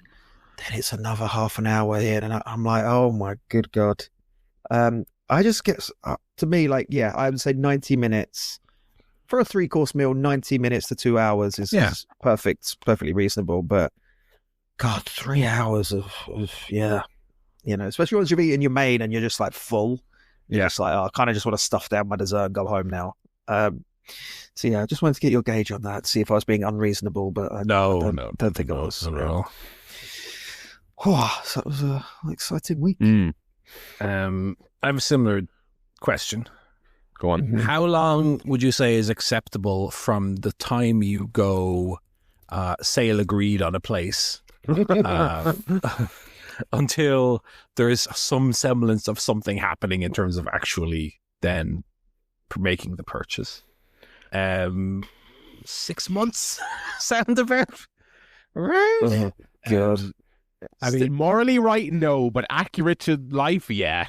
Still, so my point is, I got with the mortgage approval coming up on 6 months ago, and there is a limit on how long you have to draw the mortgage based on. Oh, yeah. You've given them documents 6 months ago. So I've been letting the solicitor know this date's coming up. This date's coming up. It's like the WrestleMania bill. It's coming. Hey, solicitor versus Paul. Can't wait. And so, oh my God, what a fucking free kick that was. Sorry, I have the Arsenal game on the back. Jesus. That was like Roberto Carlos free kick from Declan Rice. Fuck me. 1-0 to Arsenal. And so we're like a week away from that date. Still nothing's happening. So I've just kind of accepted that that's not happening. And that I'm going to have to reapply for the mortgage, which is fine because I was like, actually the easiest part of this whole process. We're getting mortgage approval. Not a problem. But it kind of, that date, which is the 15th of April, technically. So it is 1 week from today. That date coming and going also kind of kills a lot of my enthusiasm for pushing the solicitor to get the documents. So I'm it's kind of a week where I've kind of taken off because I'm just kind of not in the mood now. Still kind of still want it to happen ultimately and ideally sooner than later. But the fact that I'm kind of accepting that I'm going to need to resubmit these, and to be fair, the bank did say to me that there would potentially be some kind of grace period after that. Of course, yeah. But I don't want to say that to the solicitor because that just means, oh yeah, take your time. Yeah. You know? So still no news on that. That still continues to be moving along at a fucking Kevin Nash speed. What else? Oh, I need to turn my camera on for this one. I had a real weird mystery happening yesterday morning. I don't know if you're going to be able to see this properly on the camera. I'll try and get a good view of the spider webbing that takes place on my iPad. Oh, no. Yeah. So I've had this iPad for 7 years. It's been a hell of a servant. Salute the iPad. And I woke up yesterday morning and looked down at it and said, is there a bit of dust on it or something? What's that? And I ran my thumb over it to try and take some of the dust off. And tiny little glass sprinkles came off with my thumb. I felt like I was damn Swerve Strickland or something. But no, it's appeared, and the whole screen is spider webbed from where the little button is pretty much across 3/4 of the screen. Now, it does still work, but it is fairly badly broken. And I have no memory of what happened to it. So I don't know if in my sleeper I had, because this comes with like a cover, so it's like a safety cover. And you can see, as you can see, it's still working there. So I don't know if in my sleep I knocked something off the dresser onto it and then like put whatever the thing back was. But like I was using it in the night and I went to sleep and I woke up and the screen was cracked. I have no memory of what happened to it. But as I said, I have had it for 7 years. It is a 2018 model. So maybe it was time to replace it anyway. So I was looking online at some prices. And while you can get some older models decently cheaply, I feel like when you're buying one of these, whether it's a TV or a laptop or whatever, if you're going to buy one, you might as well buy a 2024, 25 one. Yeah. It'll last you another 7 years. So it isn't the 300 range for a new iPad. So we'll see. I, as far as those electronics go, the iPad is low priority as compared to my laptop, but it is also the one that I use the most by a large amount. Right. So we'll see about facing that. And that is it, I think, for the news. Alrighty. We'll jump over to our features. Yeah. I think we'll do the quiz before the fantasy update, and that will be for reasons that might become apparent later on. All right. Well, if you also want in the interest of time, because we still got a long run sheet to go here, do you want to save the fantasy update until post Observer, which will be the next episode?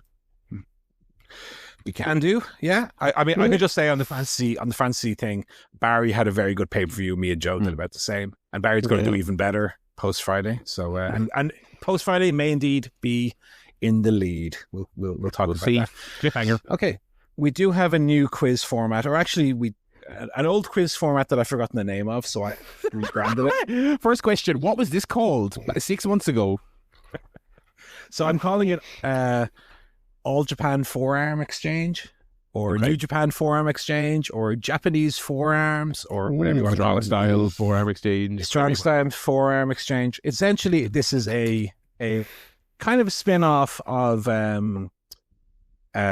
Place Your Breaths, or Perfect Tenable, or what's the other one I've been doing recently? I forget the names. Sorry. Cody.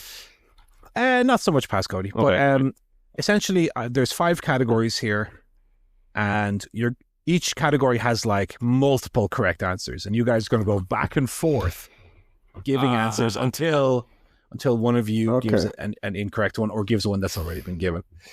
And I also don't remember what this was called. Yeah. And so and so in my mind, it's like in that damn Japanese wrestling when they'd be giving each other forearms back and forth. That's how we're doing here. And so whoever wins the tussle will win the point for that category. And so there's five total points at play.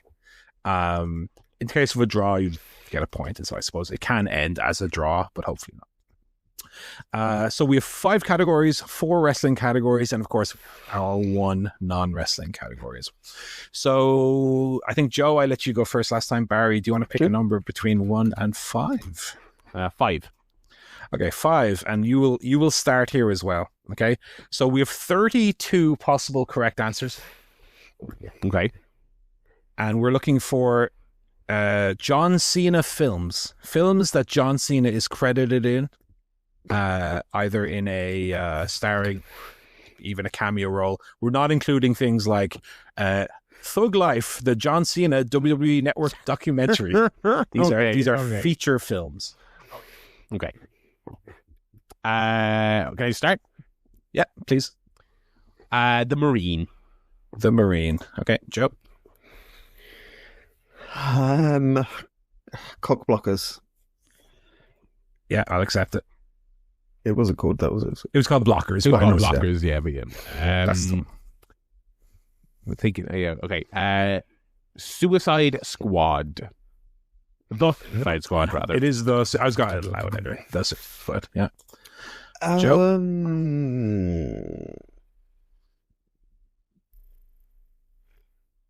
What else is a prick been in? Fast X. Yes, correct. All right. 12 rounds. Yeah, very good. I'm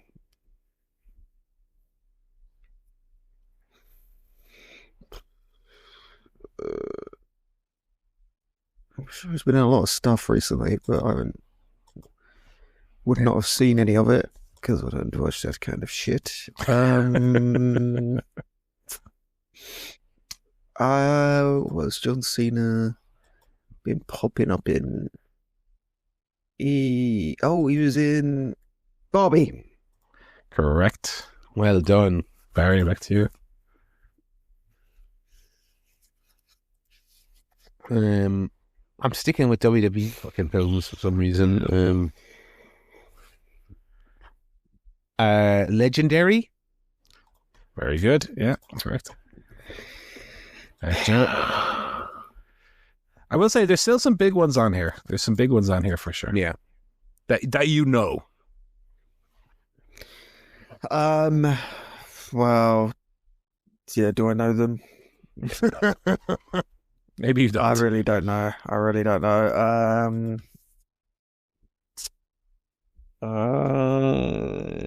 I think there's a couple in my mind, but I just can't get them out at this particular juncture. I'll say Hobbs and Shaw. No, I'm afraid not. So 1 point for Barry. That one. You could have also had Trainwreck. Trainwreck. We won't go through the whole list because some of these lists are too long. But Trainwreck, Bumblebee, F9, as well as Fast X, F9 he's in.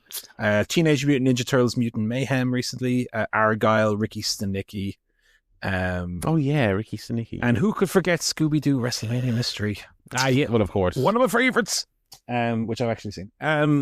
Okay, so Joe, 1, 2, 3, 4. 3. Okay, here's a big one. We have, oh my fucking God, what another free kick from Declan Rice. Jesus Christ. You're joking. No, I'm not joking. 2 of the best free kicks I've ever seen here. 2-0 to Arsenal. Wow. Okay, sorry. So section 3, and this list has 203 correct answers. It's episodes of The Simpsons from seasons 1 to 9. Names of episodes. Names, okay. Names of episodes from seasons 1 to 9. Any names? Simpsons roasting on an open fire. Very good. Bart gets an F. Okay, and I will be pushing you to be quick on these because there's so many. Bart the Genius. Yeah. Moaning Lisa. Very good. Bart the General. We're going for all the Bartlets here. Bart the General. 1 second. Oh, did I mess that up? Oh, just go for that name. I think you're right. No, Bart the General is fine. Yeah, right. Bart the General is fine. Yeah. Homer's Odyssey. Homer's Odyssey. Yes. Yeah, sorry. Barty General for some reason was not alphabetized on my list. It was top of the list for some reason, which is not correct. That's why I couldn't find it. Back to you, Joe. And Maggie Makes 3. Yep. Treehouse of Horror. Okay, very good. Well, I'm not going to do the obvious. Mr. Plow. Mr. Plow. Yeah. Marriage Be Not Proud. Yes. Good. Marge versus the Monorail. Very good, yeah. That was actually the one my cursor was on before you even said it. I'm trying to remember the name of the one. You are sharing your screen, Paul. I don't know if you realise. Last Exit to Springfield. Yes. Whacking Day. Yes. Very good. Who's got Mr. Burns Part 1? Will Joe take the bait again? The Coward's Way Out. Boy Scouts in the Hood. Yes. 2 short films about Springfield. Yes. Nice.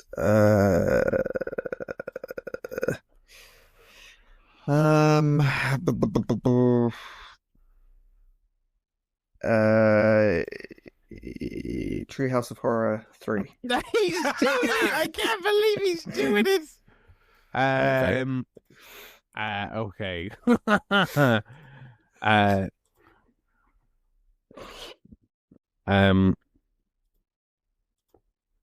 Radioactive Man.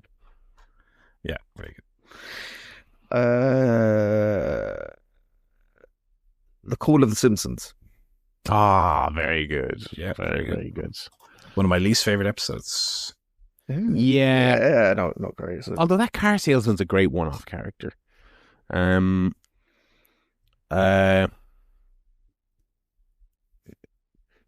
God! No, I'll get the name of that one wrong. I'm going to play it safe. Mr. Burns Part 2.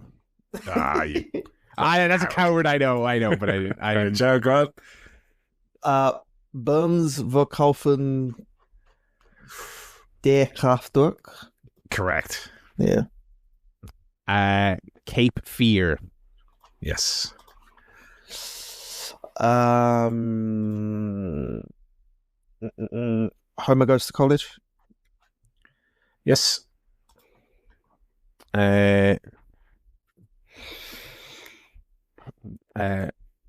Sideshow Bob Roberts. Yes, very good. Nice. Homer Alone.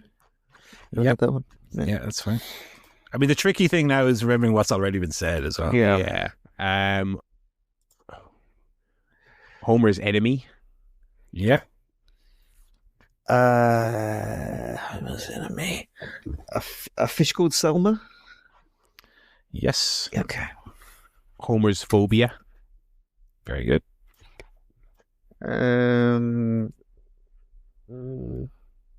Bart Gets an Elephant. Fuck. Yes, there it is. The Principal and the Pauper. Yep, there it is.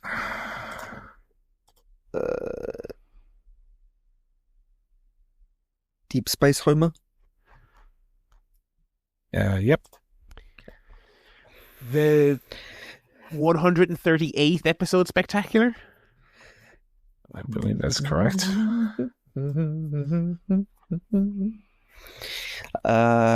Springfield, or How I Learned to Stop Worrying and Love Legalized Gambling. Yep, very good.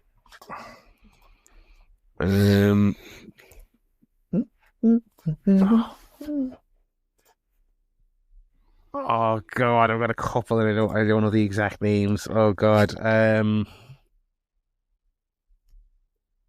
Oh.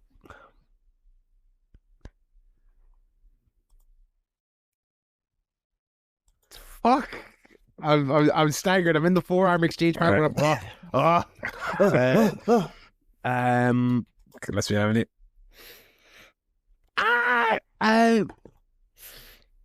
No, I think I'm tapped. I think I'm tapped there. Okay, we're calling. I know there's a lot of obvious ones, but I'm not as good with the names. The Itchy and Scratchy and Poochie show. Yeah. Season 8. Joe gets the point there. Itchy and Scratchy movie, I could have had Krusty Goes to Jail. Fuck. The Home They Fall. Yeah. Get that? The other 5 Trios of Horrors. I wasn't going to do that. I knew they were there, but I wasn't going to do that. One Too proud. Yeah, one gentleman's. Yeah, I don't think there was. There's a few big ones. We won't go through the full list. You Only Move Twice. Yeah. A Star Is Burns. Oh, God. What do we have? Barrett versus Australia. Yeah. Homer the Heretic. Yeah. Homer the Great. Camp Krusty. See, I nearly knocked myself out early because I can't remember the names of any of the verses ones. So I was about to say Homer versus the 10 Commandments, I was about to say, which would have been wrong. No, it's Homer versus Lisa and the 8th Commandment. And Lisa and the 8th Commandment. Yeah. And then Homer the Heretic is the no church. Homer versus the 18th Amendment. Homer versus the City of New York? Is that I think that's... Yes. Yeah. Homer Simpson versus the City of New York, I believe, is the correct title. Anyway, that's... Joe wins that one. But thank God that didn't go longer, because that's by far the longest category. We got more. Oh, shit. It's fine. You got the point. You're good. All right. Barry, 1, 2, or 4? 2.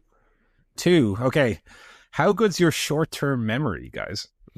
Based on this podcast, I mean... Dreadful. Section 2 is people who wrestled on AEW Dynasty 2025, including the pre-show. Okay. Barry, you're up. Including the pre-show, Max Castor. Okay. Anthony Bowens. Yeah, we didn't talk about that, but we didn't talk about it. They blew that on the fucking pre-show. Oh my God, you morons. Okay. Will Ospreay. Okay. Joe. Kenny Omega. Very good. Kevin Knight. Yeah. Will Ospreay. Will Ospreay has already been said. Oh. Will Ospreay has already been said. So Barry gets the point. Ospreay. Ospreay. Joe fell into the trap of that one, I'm afraid. I should have been paying attention instead of fucking. Classic mistake.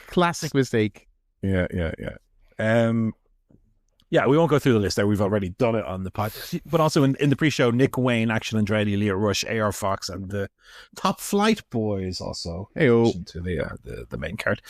Okay, so Barry is in the lead. Joe, 1 or 4 to claw back. Let's go 4. For 4. Up a bit. Okay, we're looking for... There's 68 correct answers in this category. WWE pay-per-view main events from 1997 to 2001. And although it's not 100% required, if you could specify the show, because there are some repeats, and those repeats will be allowed. So if you do feel like specifying, that would be appreciated as well. Okay. Any pay-per-view, WWF pay-per-view main event from January 1997 to December 2001. Okay.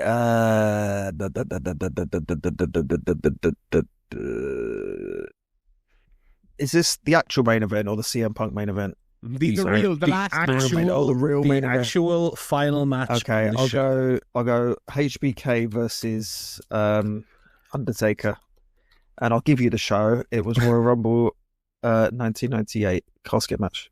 Yeah, very good. Chris Jericho versus Steve Austin from Vengeance 01. Oh, very good.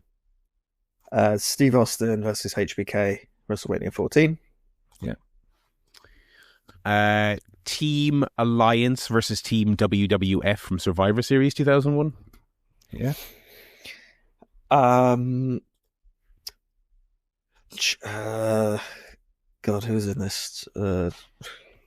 Triple H versus The Rock versus Mick Foley versus the Big Nasty Bastard.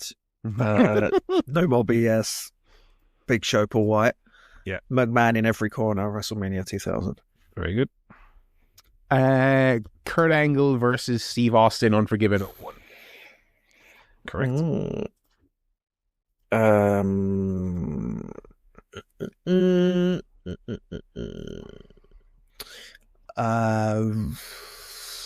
The Royal Rumble match. Royal Rumble 2000. Correct. Rock versus Booker, SummerSlam 01. Yeah. Okay. Shawn Michaels versus The Undertaker.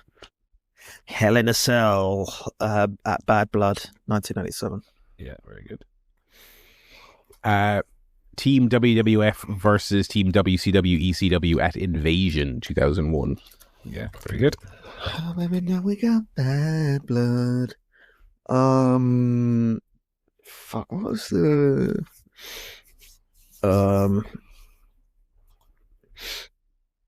trying to think of this. Good for an obvious one. Steve Austin versus The Rock, WrestleMania 17. Mm. Encroaching on Barry's 2001. He's trying to scupper my reverse play here. Yeah. Benoit versus Jericho versus Austin, King of the Ring 01. Yes.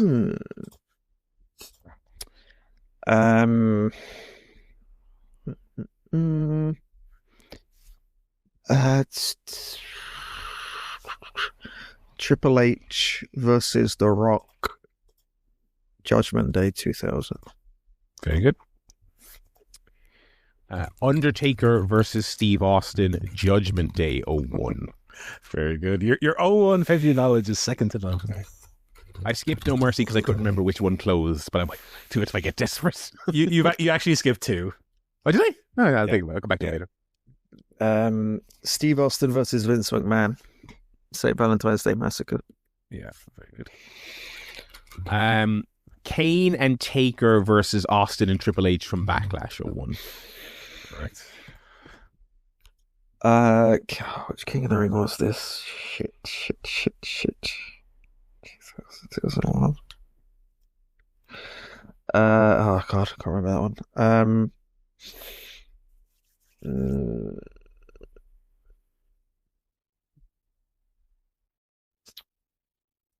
What haven't we had? 97.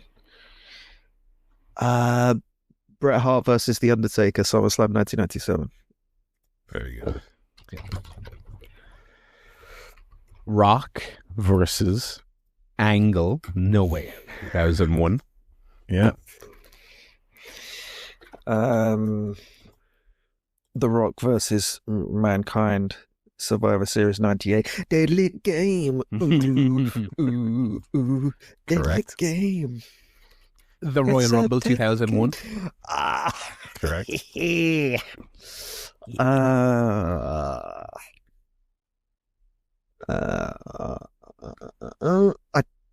Did we say this one?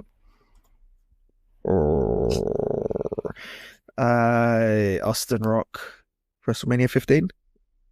No, that's perfect. Okay. Very good. Where does Barry go now? He's out of 01. I'll tell you where I go. I go Armageddon Hell in a Cell from Armageddon 2000, 6-man for the WWF title. Yeah.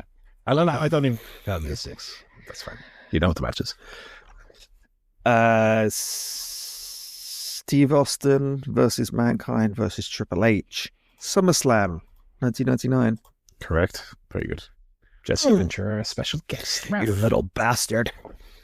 Triple H versus Austin, Survivor Series 2000. Correct. Shawn Michaels versus Ken Shamrock, Degeneration X, 1997. What a pull. Correct. I'm saving that one. Correct as well, yeah. Very good. What did I just do there? Survivor Series. Kurt Angle versus The Rock, No Mercy 2000. Yeah.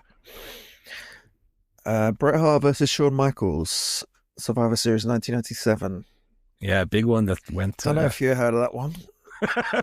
Little one of the most controversial finishes in WWE. Oh, really? Go on. Hopefully they do a Dark Side of the Ring. Hope they do a YouTube countdown of that.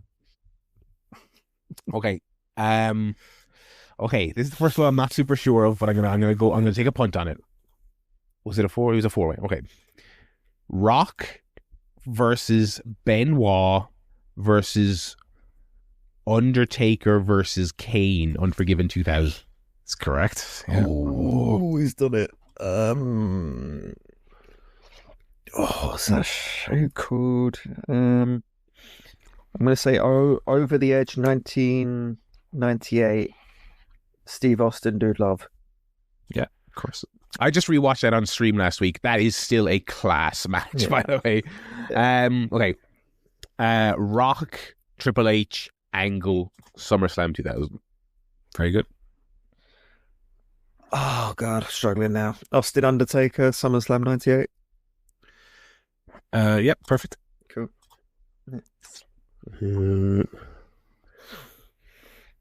Rock versus Benoit, Fully Loaded 2000. Perfect. Yeah. Shit. Oh, God.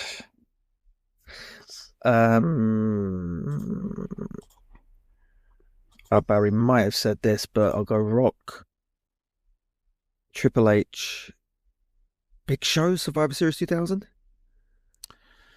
No, It's incorrect. 99. No, I'll tell you what. Right. I specified at the start that the show was not important. Okay. So I'm going to give you the points. And also, that match only happened once, so I think that's fair. that's fine. That's fine. You can have that's that. fine. That's fine. It was Survivor Series 99. 99. Yes, that's fine. What did I just do there? Fully Loaded. Okay. What comes before Fully Loaded? Oh, King of the Ring. Okay. Rock, Undertaker, and Kane versus Triple H, Vince, and Shane. King of the Ring 2000. Correct. That's the one I was going for, but I couldn't remember if it was 99 or 2000, which I guess I could have got away with. But what have we not said? What have we not said? Oh, Royal Rumble 1997. Shawn Michaels versus Sid. Correct. I'm going to take a punt on the 01 one that I skipped, and I'm going to say, because I'm not sure which one closed, but I think it was this one. Austin versus Angle versus RVD, No Mercy, 2001. Correct.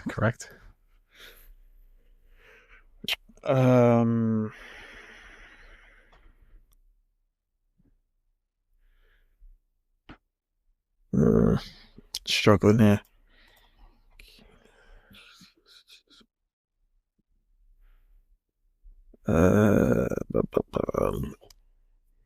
What the fuck was the pay-per-view called? Let's go Backlash 99, Rock Austin. Correct. Great one.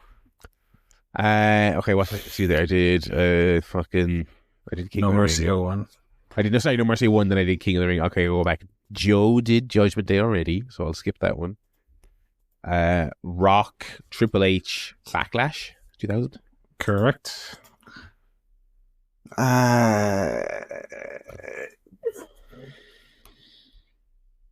Obligatory Patterson Parade reference, by the way.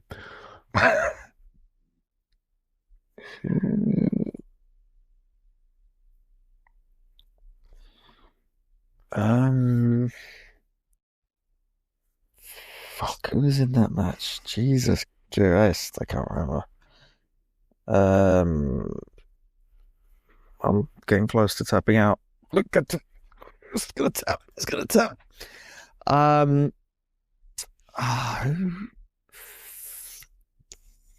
Fuck, I know. I'm thinking of No Way Out 98, and I remember half of the main. I remember half of the main event, but I can't remember who.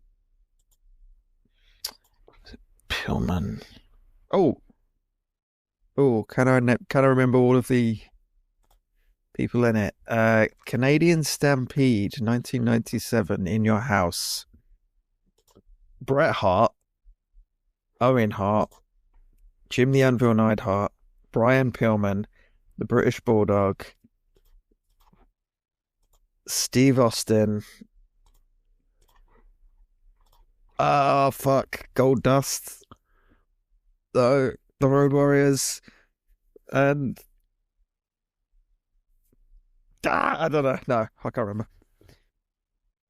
I mean, I'll give it that. There was like fuck you. I had two 10-man matches where I just named the teams and not the participants. It's fair. It's fair enough. Shamrock was the other person. Shamrock. And you basically got it as well. You basically got it. You knew that was Okay. the main event. Joe did Mania 2000, so I will say Cactus Jack versus Triple H, No Way Out 2000. Yeah, very good.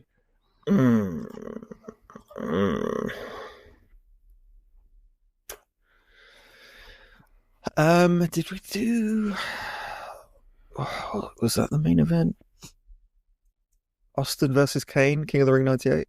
No, that's fine. We're done. Yeah. We had that. Joe's already done the Rumble. Triple H versus Vince, Armageddon 1990. Shit. Very good. Yeah. Yeah. Yeah. Yeah. Oh dear. I'm gonna have to tap out. Okay, that was a great effort. Very good. The one I was thinking of, No Way Out of Texas, was Triple H, the New Age Outlaws, and Savio Vega subbing it for Shawn Michaels, but I can't remember who they wrestled.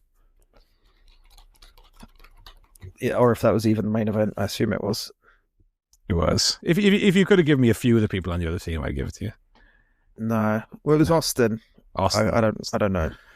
Yeah, it was Austin, Owen Hart, Cactus Jack, and Chainsaw Charlie. Oh yeah, I would have gotten Chainsaw Charlie. Yeah. Yeah, very good. I mean, did we miss any big ones? I mean, Sid, Undertaker, WrestleMania 13, In Your House, Final Four, Bret Hart, Undertaker, Austin, Vader. Oh yeah. Austin, Undertaker, Cold Day in Hell. What else do we have here? Austin, Dude Love at I think Unforgiven as well. Yeah.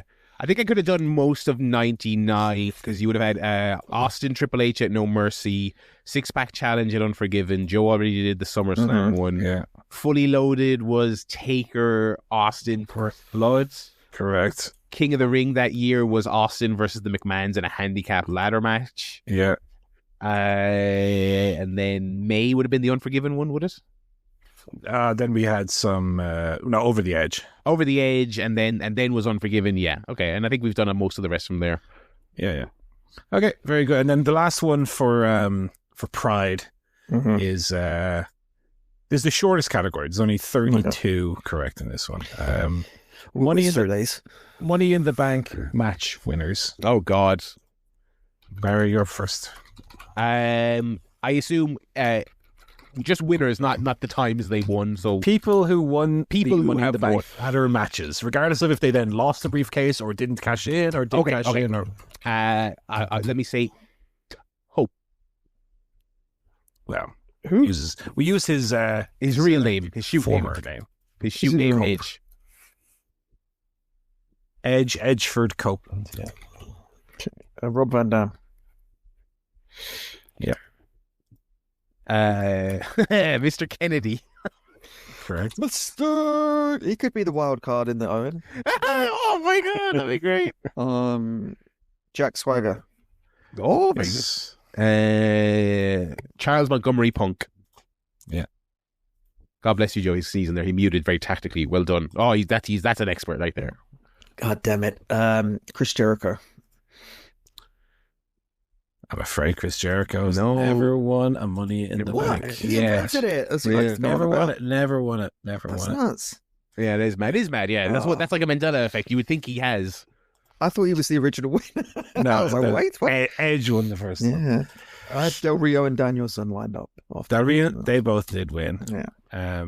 I mean, once you get past kind of Cena, that's where it gets a little bit like Damien Sandow, Baron. I wrote his name down as Baron Bourbon. I kind of got his ass. It was addressed to Mr. Bourbon. Bailey, Nikki Ash. Oh yeah, the women's ones as well. Yeah, Austin Theory, who cashed in on the US champion and lost. What a great fucking thing that was. And then Drew McIntyre, Tiffany, most recent one. So there you go. So Barry, you are our winner today. Hooray! So congratulations. Thank you very much. Good game. That was good fun. I will say as well, in putting this quiz together, I did go to multiple AI chat GPT style things. Please provide me an alphabetized list of all the Simpsons episodes between seasons 1 and 9. Just couldn't do it. I mean, that's like, I don't understand what it can and can't do. I don't know. it gave me a list of like 100 episodes. I'm like, there's 203 episodes in those seasons. Where's all these missing episodes gone? Anyway, we won't cover Dynamite Collision because we kind of have done it. I will say, I thought Dark Side of the Ring was very good last week. It was the Ludwig Borga episode. What quite an interesting story. Horrible person, of course. But I thought it was a very good episode. That was one of the better ones. I want to get to it. Even though it was the oldest of old material, I did enjoy it. I got around to watching the Foley one.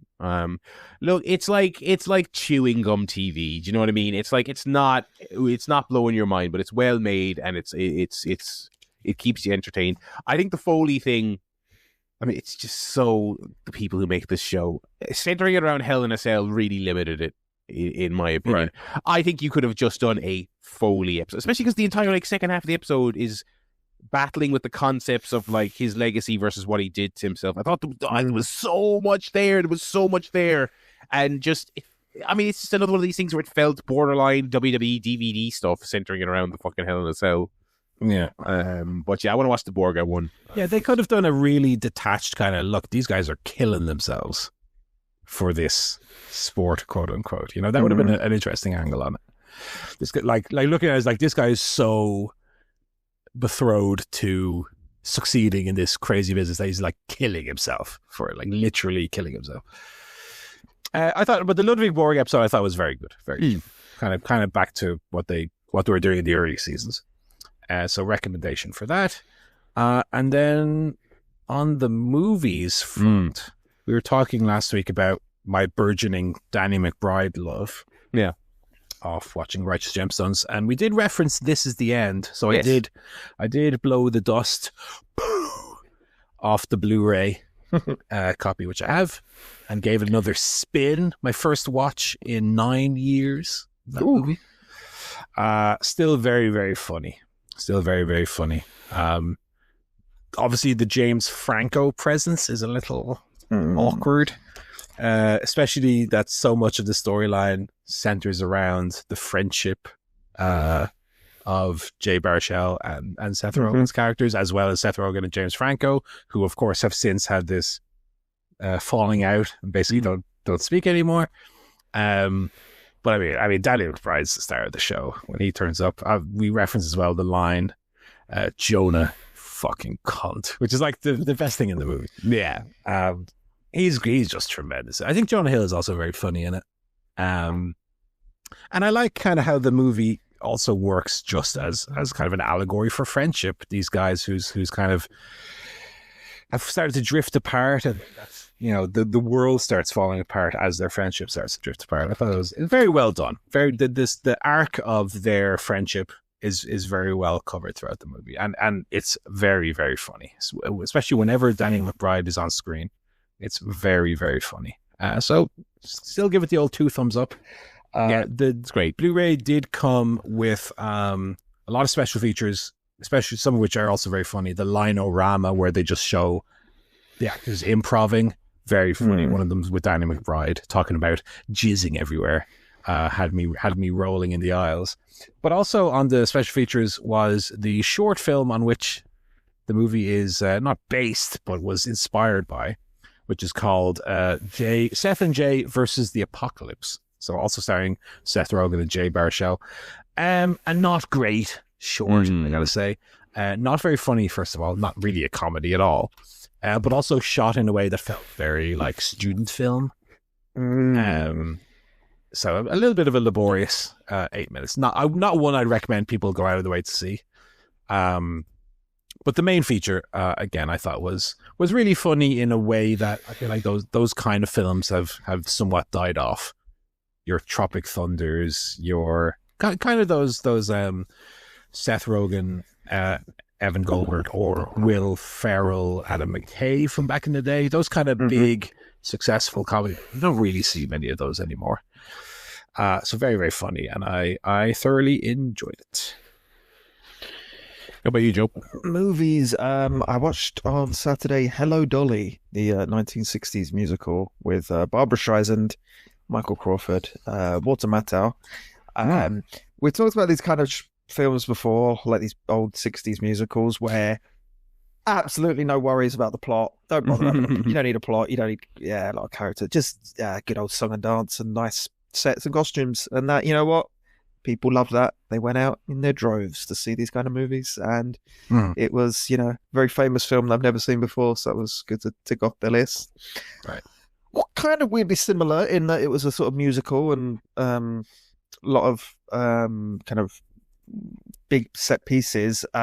Also featured a CGI monkey though, which was not in Hello Dolly.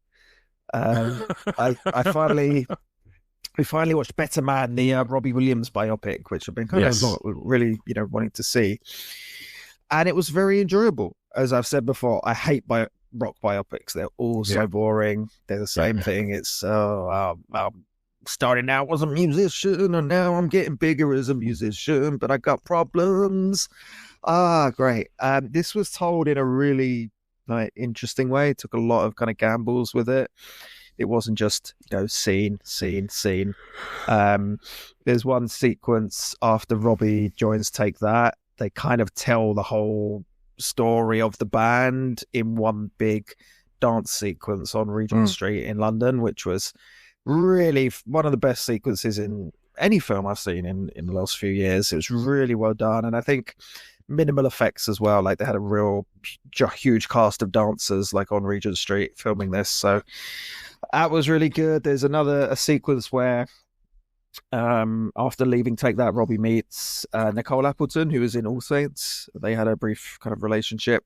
Yeah. But it doesn't tell it through, they meet at a party, and then in the next scene they're going on a date, and the next scene they're doing this, and the next, typical kind of biopic with just that very, very standard thing. Within kind of one sequence, they show almost the entirety of their kind of relationship together through kind of a musical sequence and jumping around and flashbacks, which I thought was really interesting kind of way to do it, but it was still very effective. So overall, I thought it was a very, very interesting film. Definitely one of my top biopics. Very entertaining and silly and rude, and it was good. Even if you don't have to be particularly like a Robbie Williams fan, like I'm not necessarily, although I was singing along to quite a few of the songs, the old ones from the Let Me Entertain You and Rock DJ and all those kind of ones from back in the day. I'd recommend it to anyone. It's just sort of an enjoyable romp and it's got a monkey in it. I don't know what to say about the monkey. The monkey's just there. They never acknowledge that it's a monkey. It's just a monkey. It's fine. You can do that. You're allowed. Yeah. Creativity. Yeah. So big thumbs up for. Yeah. I mean, you're not the first person who's told me basically if you don't really care for musical biopics or you don't really care for Robbie Williams, still worth a watch. Yeah. Yeah. It seems like it. Seems the consensus is that it's a step above the rest. Mm-hmm. You got a monkey in it. What? Monkey. What about telly, boys? What are we watching on the TV? The old silver screen. Silver screen. Well, I finished Severance. We finished that off. Oh yeah, go on. Give us your thoughts. We can we speak openly now, Barry? I think we'll talk speak openly. Yeah. I thought after what was a unbearable slog through the first 8 episodes, the last 2 were actually really good. Okay. Things happened. It was like they crammed all of the plot development into the last 2 episodes, and things actually happened. And I thought some interesting ideas, like in the last one around the innies seeing themselves as separate people and that kind of sense of self. And it's like, well, you're not, you're the same person, but there's a lot of exploration of that. Like, well, if I give you your life back, I lose mine, kind of thing. So that was interesting. And at least it pushed things forward. I don't know where they go for another series now, but I'm more willing to give it a go compared to where we were sort of halfway through the season, where I didn't want to even finish it.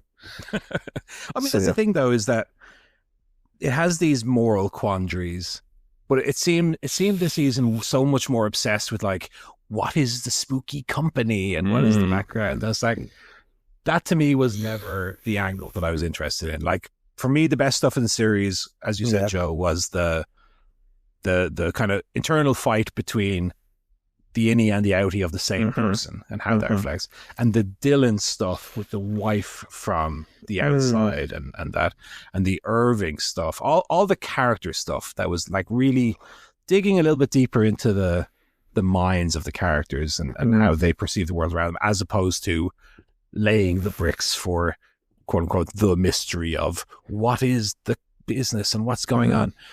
It, like that to me was a little bit like when you watch a feud that's about saving AEW. Like, I don't care about that. I don't care about the company. That should just be the framework for the characters to go on their adventure. So when the show would dip back into that, that's when it would get me. And when it would lean too far in the other direction, that's when it would lose me. Infamously, a lot of people didn't like the Cobell episode. Because it had nothing to do with our four characters. I mean, you could argue indirectly it did, but I don't give a fuck about the Cobell character or what she came up with or didn't, or how that impacts the company or whatever. When it was all said and done, I was a little bit disappointed at the lack of resolution, and not in a I think this will be followed up interestingly way with Irving. Kind of felt like he just kind of rode off into the sunset. And like earlier today, I was just kind of reading that apparently John Turturro was just like, I'm bored of being in this show now. So I think I would be really disappointed if they come back. To be honest, I think they have said they're making a season 3, but yes, it's been I mean, if he's not going to be back, I think that ending is really nice, where you don't quite know what the resolution would be for the innies. The further I've gotten away from it, the more I'm kind of like, a lot of stuff wasn't really answered in an interesting way to me. And like you said, Paul, they bogged themselves down too much in answering the mysteries and not.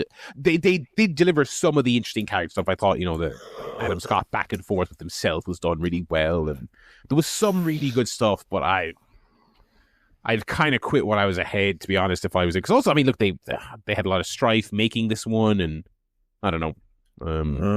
We'll see. My big bugbear, and it is a nitpick, but this whole season was like, do these guys do any work anymore? They just seem to go and just walk around the building exploring. Yes, yeah.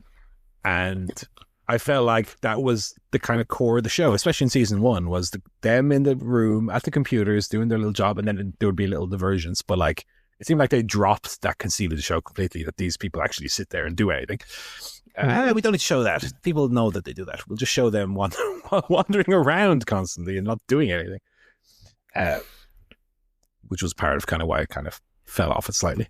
But there's Severance. We'll hopefully not have to wait too long for another season of it, but I would like them to kind of slow the pace down again. I think I preferred the pacing of season 1. Season 2 felt a little too balls to the wall for me. But I tell you what, though, the chances of you getting and I realize the story moved past this, but it lacked the season 1 episodes of like them just like doing their work and kind of interacting with each other in fun, cute little ways. Like, that's what I prefer, though. I mean, there's like no chance they go back to that after this, unless they do some really stupid retcon reset things bullshit where kind of like they began this season if season 3 begins with Lumen doing a "we hear you" kind of making fun of corporations adapting to criticism, and just somehow resets it that way. I'm like, I don't know. So how they can continue to work there after these 2 finales. Yeah. But then similarly, I don't think I'd like a show where they're like, oh, they're just outside now and it's something else. Totally. That'll be for me. So that was Severance. And speaking of finishing, we finished off Shrinking, which is another Apple TV show with Jason Segel, Harrison Ford, and a lot of other people who were in Scrubs at one point. It's a very fun show. Lots of characters you kind of like and enjoy spending time with. And then old Roy Kent shows up because he's one of the creators of the series. He's in the 2nd season. Also finished Peep Show, so we kind of whizzed through the 9 seasons of Peep Show over the last few weeks. It's very funny, and we started watching. We had skipped the first couple of seasons because I was like, they look too weird. I don't like it. So we started with like season 3, but we went back and watched a bit of season 1. It is bizarrely awful. They tried to. I think they tried to film it as if it is actually a fly on the wall kind of documentary, and it looks horrendous. So glad they gave up on that and just made it a more conventional look. Yeah. Very good. Did you watch the new studio episode? Yes, with Ronnie Howard. Ronnie Howard. Yeah, I didn't think it was as good as 1 and 2, but it was still very good. Still very good. It was fun. It was a fun little one, but not quite as ambitious as the first two. But yeah. Yeah. I think the first one for me, if they made that into like a little movie, that I would have been totally satisfied with that episode 1. It was 45 minutes. I was totally happy with that.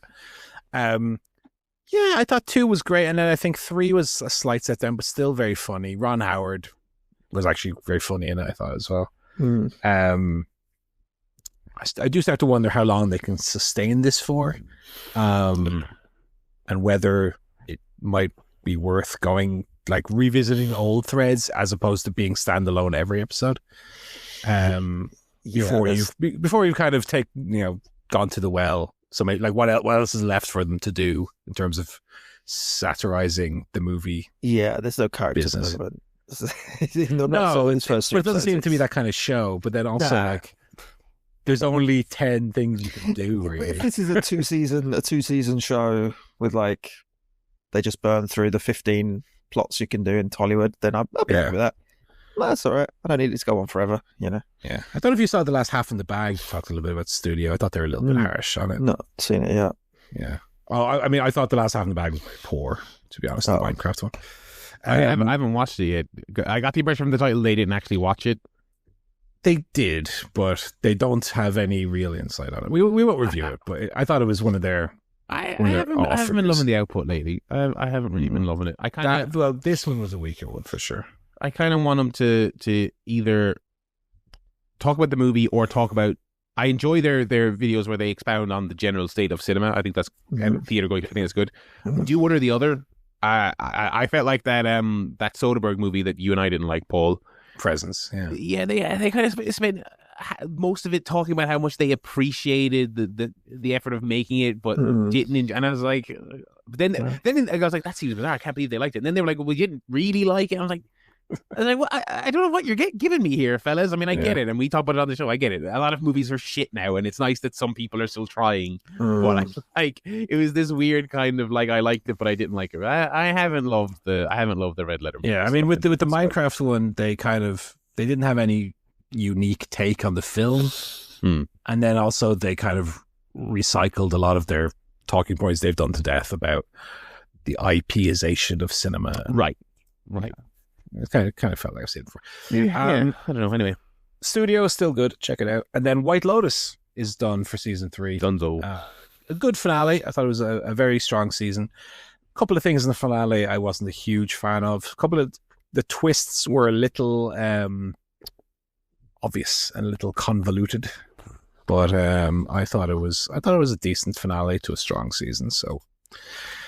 Happy with White Lotus. Apparently, Mike White, the creator and writer and director, has fallen out with the music guy, which is a shame because the music is one of the best things. Yeah, okay. Yeah. So that guy's not going to be involved in any future seasons, which is a shame because the music is really great.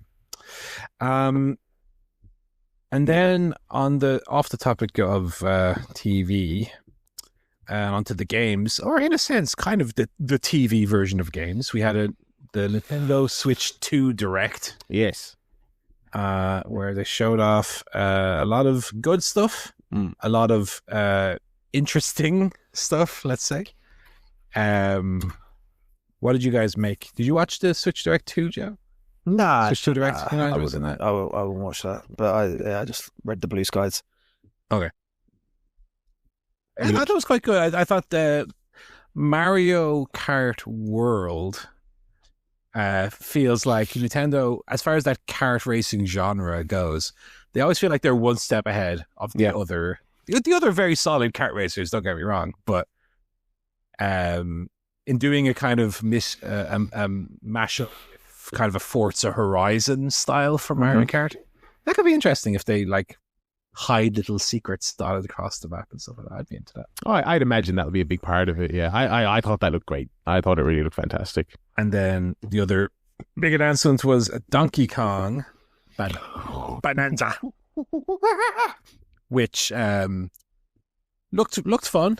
But my big takeaway is that it was smart for Nintendo to elevate the Donkey Kong, The brand.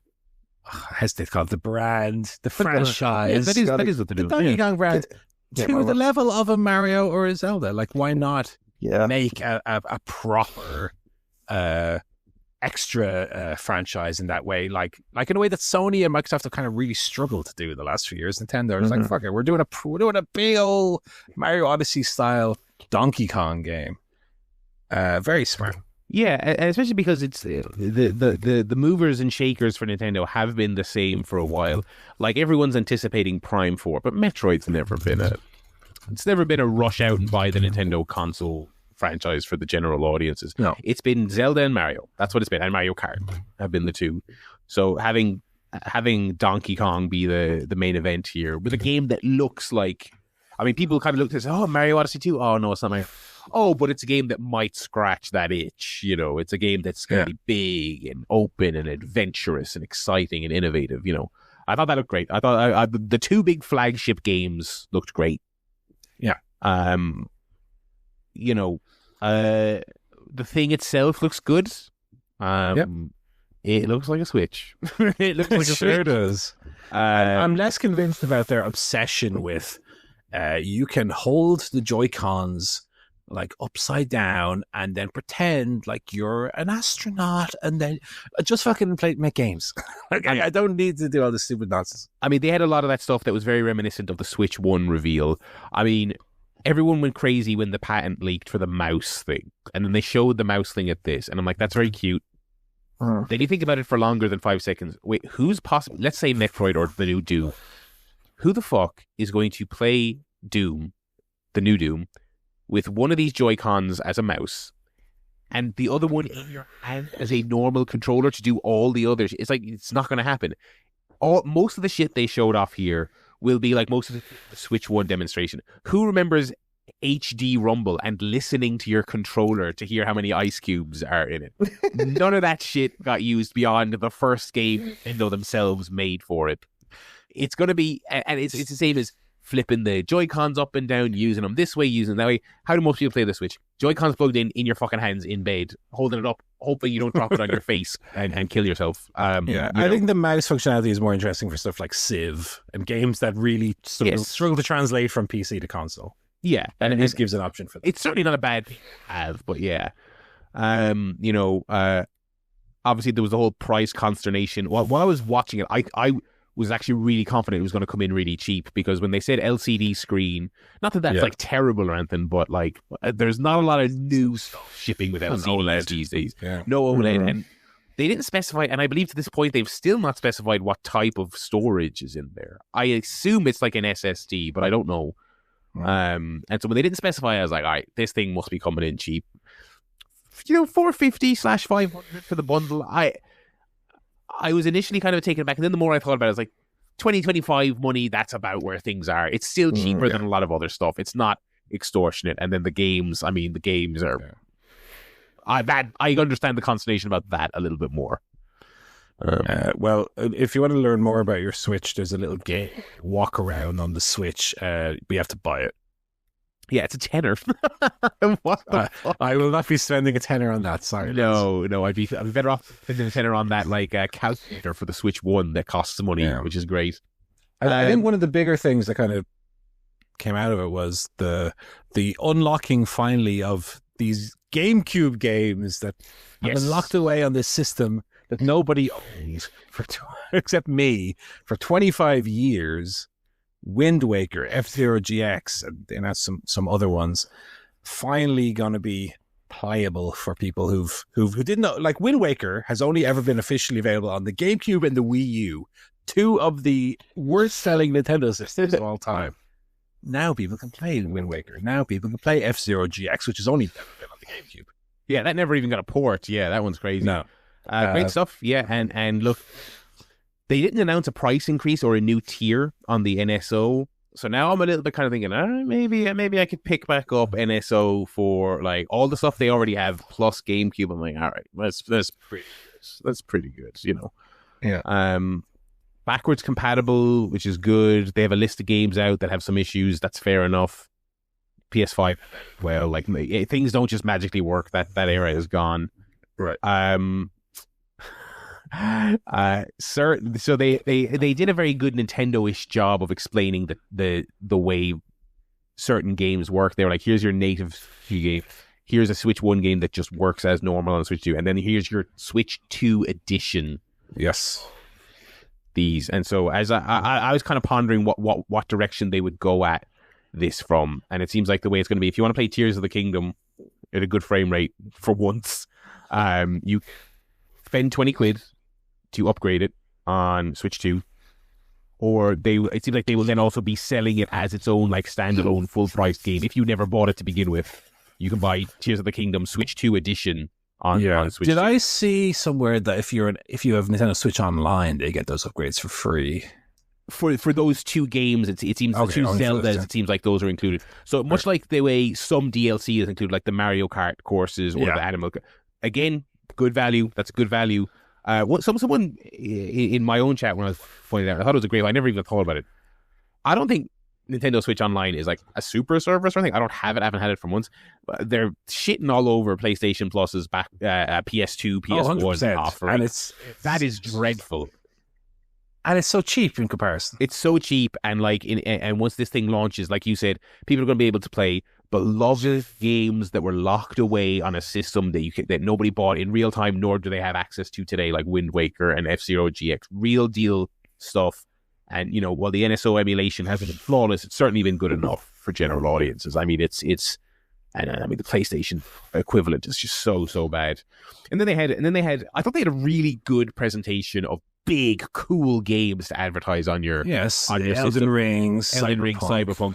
But then the thing I kind of realized then is that stuff's cool for a presentation. When launch day rolls around, how many people are going to buy Elden Ring again? I won't. It's cool to have. It's cool to say it because getting that stuff. It's kind of more about saying, look at what it can do. You're not necessarily going to buy it, but this can Elden Ring is kind of. I think there's enough people. I mean, we're the freaks, right? I think there's enough Switch casuals who might have heard about these games that would check about. I mean, Mario. I know Mario Kart. Some might not think, oh, Mario Kart. That's not such a big. Mario Kart 8, the 6th biggest selling game of all time. So in comparison to those games like Elden Ring or whatever, I think there's enough people who might only own a Switch and not own an Xbox or a PlayStation. The Switch is like encroaching on PS territory, isn't it, for sales? So yeah, it's in the ballpark. Almost certainly, some people will be like, "Oh, I think I can play Cyberpunk on." Now, and also, I've bigged up Cyberpunk in terms of just general. Way better now than it was at launch, and I really love it. It's also like incredibly scalable, so if people saw that trailer like, no fucking way that would run well. I mean, I played a bunch of Cyberpunk on the Steam Deck. They not only fixed it, but it is scalable to low-end hardware. That might end up being a great way to play that game. Switch is the 3rd best-selling console of all time now, behind DS and PS2. I was forgetting about the DS, yeah. Yeah, DS, PS2 160 million. God damn. DS 154 and Switch 150. So it is within 10 million. And there's a big drop off to the rest. They also had their very wacky pre-order system, which a lot of people were shitting on. To be honest, I think it's a kind of reasonable enough thing to try and scalpers, like 50 hours logged on NSO stuff. Although I believe that was on a US market, which they then suspended the pre-orders for anyway. Oh, yes. So, yeah. I'm sorry, American listeners. If that thing ends up being like $800 or something, I mean, we can only laugh. Sorry. And like all the other versions of it, like the Japanese, in Japan, they're doing like a region locked and one language only, Japanese language only version for like 300 quid. It's going to be the cheapest thing, but they've put all the work in to make sure it's completely unattainable in other regions. I don't know. It seemed pretty cool. I'm not going to be getting it alone. Don't really have the energy to do yet more kind of. Smith, have it. Go to the Smith website. I don't. No. I've got enough of that. Plus, with all this stuff, with all the games cost 90 quid and all this other stuff now, not to get on the soapbox. Now is a good time, everyone, to get out of pre-order mindset, get out of I have to have a day one mindset, especially like after the Joy-Con situation and a million other problems that other consoles have had as well. You don't need to have this stuff day one. You really don't need to have stuff day one. I mean, listen, when people are playing Mario Kart, the FOMO is going to be intense, but it certainly looks good, and I'm definitely going to get one at some point. My thing is this kind of like, I feel like when everyone dies down, I get the sense that because of all the price stuff, this thing is definitely going to be sold out at launch, but I kind of get the sense that maybe by Christmas it'll like not be hard to get one necessarily. Right. Oh, the feds. That was my assumption. Yeah, I think so, though. I'm not in a rush. Like, I still don't own a PS5.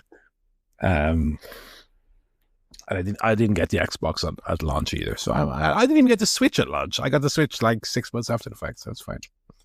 Yeah, and actually, I did pre-order a Switch, and fucking GameStop just didn't have it for months, which that was a joy. But yeah, pretty cool. And the hands-on impressions seem really good. I am curious to see how it all goes. Yeah. Running a bit long here, so I think I'll save myself in my takes until I've played a bit more time of it next week. That's that kind of stop motion-y looking action adventure thing on Game. Yeah. I just played about an hour of it there. And also I'll make a quick mention. I saw Book of Mormon last week, which I think we've talked about on this pod before. How is it? It's great. It's really fantastic. I mean, it's funnier than most South Park things in the last decade. But very funny, great cast, super talented, toe tapping, lots of earworm songs, great crowd as well. It was in the Borga in Dublin, which is a lovely facility. Nice. Yeah, thumbs up. I think it's been talked about here before, and I'm one of the last people to see it, I feel. But yeah, thumbs up on that. Yeah, that's going to do it for a jam-packed edition of the show, gang. We will be back. Sorry. Oh my goodness. Okay, we'll be back next week. We'll have our newsletter follow up on Dynasty points. I mean, I feel like that scale's breaking, so Paul will give us the rundown of where we're all post Dynasty, and also post another week of TV. We will have more TV and game golf and all the other fun and games you have come to expect podcast. Oh, also on next week's broadcast, I'll be able to talk about something I'll have done between then and now. I gotta go do the old food tasting for the old tie in the knot. Go give a sample of the goat's cheese there, please, sire. So I'll report back there about all the bougie food I was eating. And all the other funny games, you know yourself. ChairShotPodcast.com is where you can go and listen to the show. It's also where you can go to check out the Fantasy League standings as they're updated in real time. And it's where you pop us an email, pick your host, send us a take on the show, a question, a quiz, whatever's on your mind. We'd love to hear from you. So, with all that said, go out and enjoy the sun. Go put your sun cream on. It's goodbye from me, Barry. It's goodbye from Joe. Goodbye. It's goodbye from Paul. Goodbye.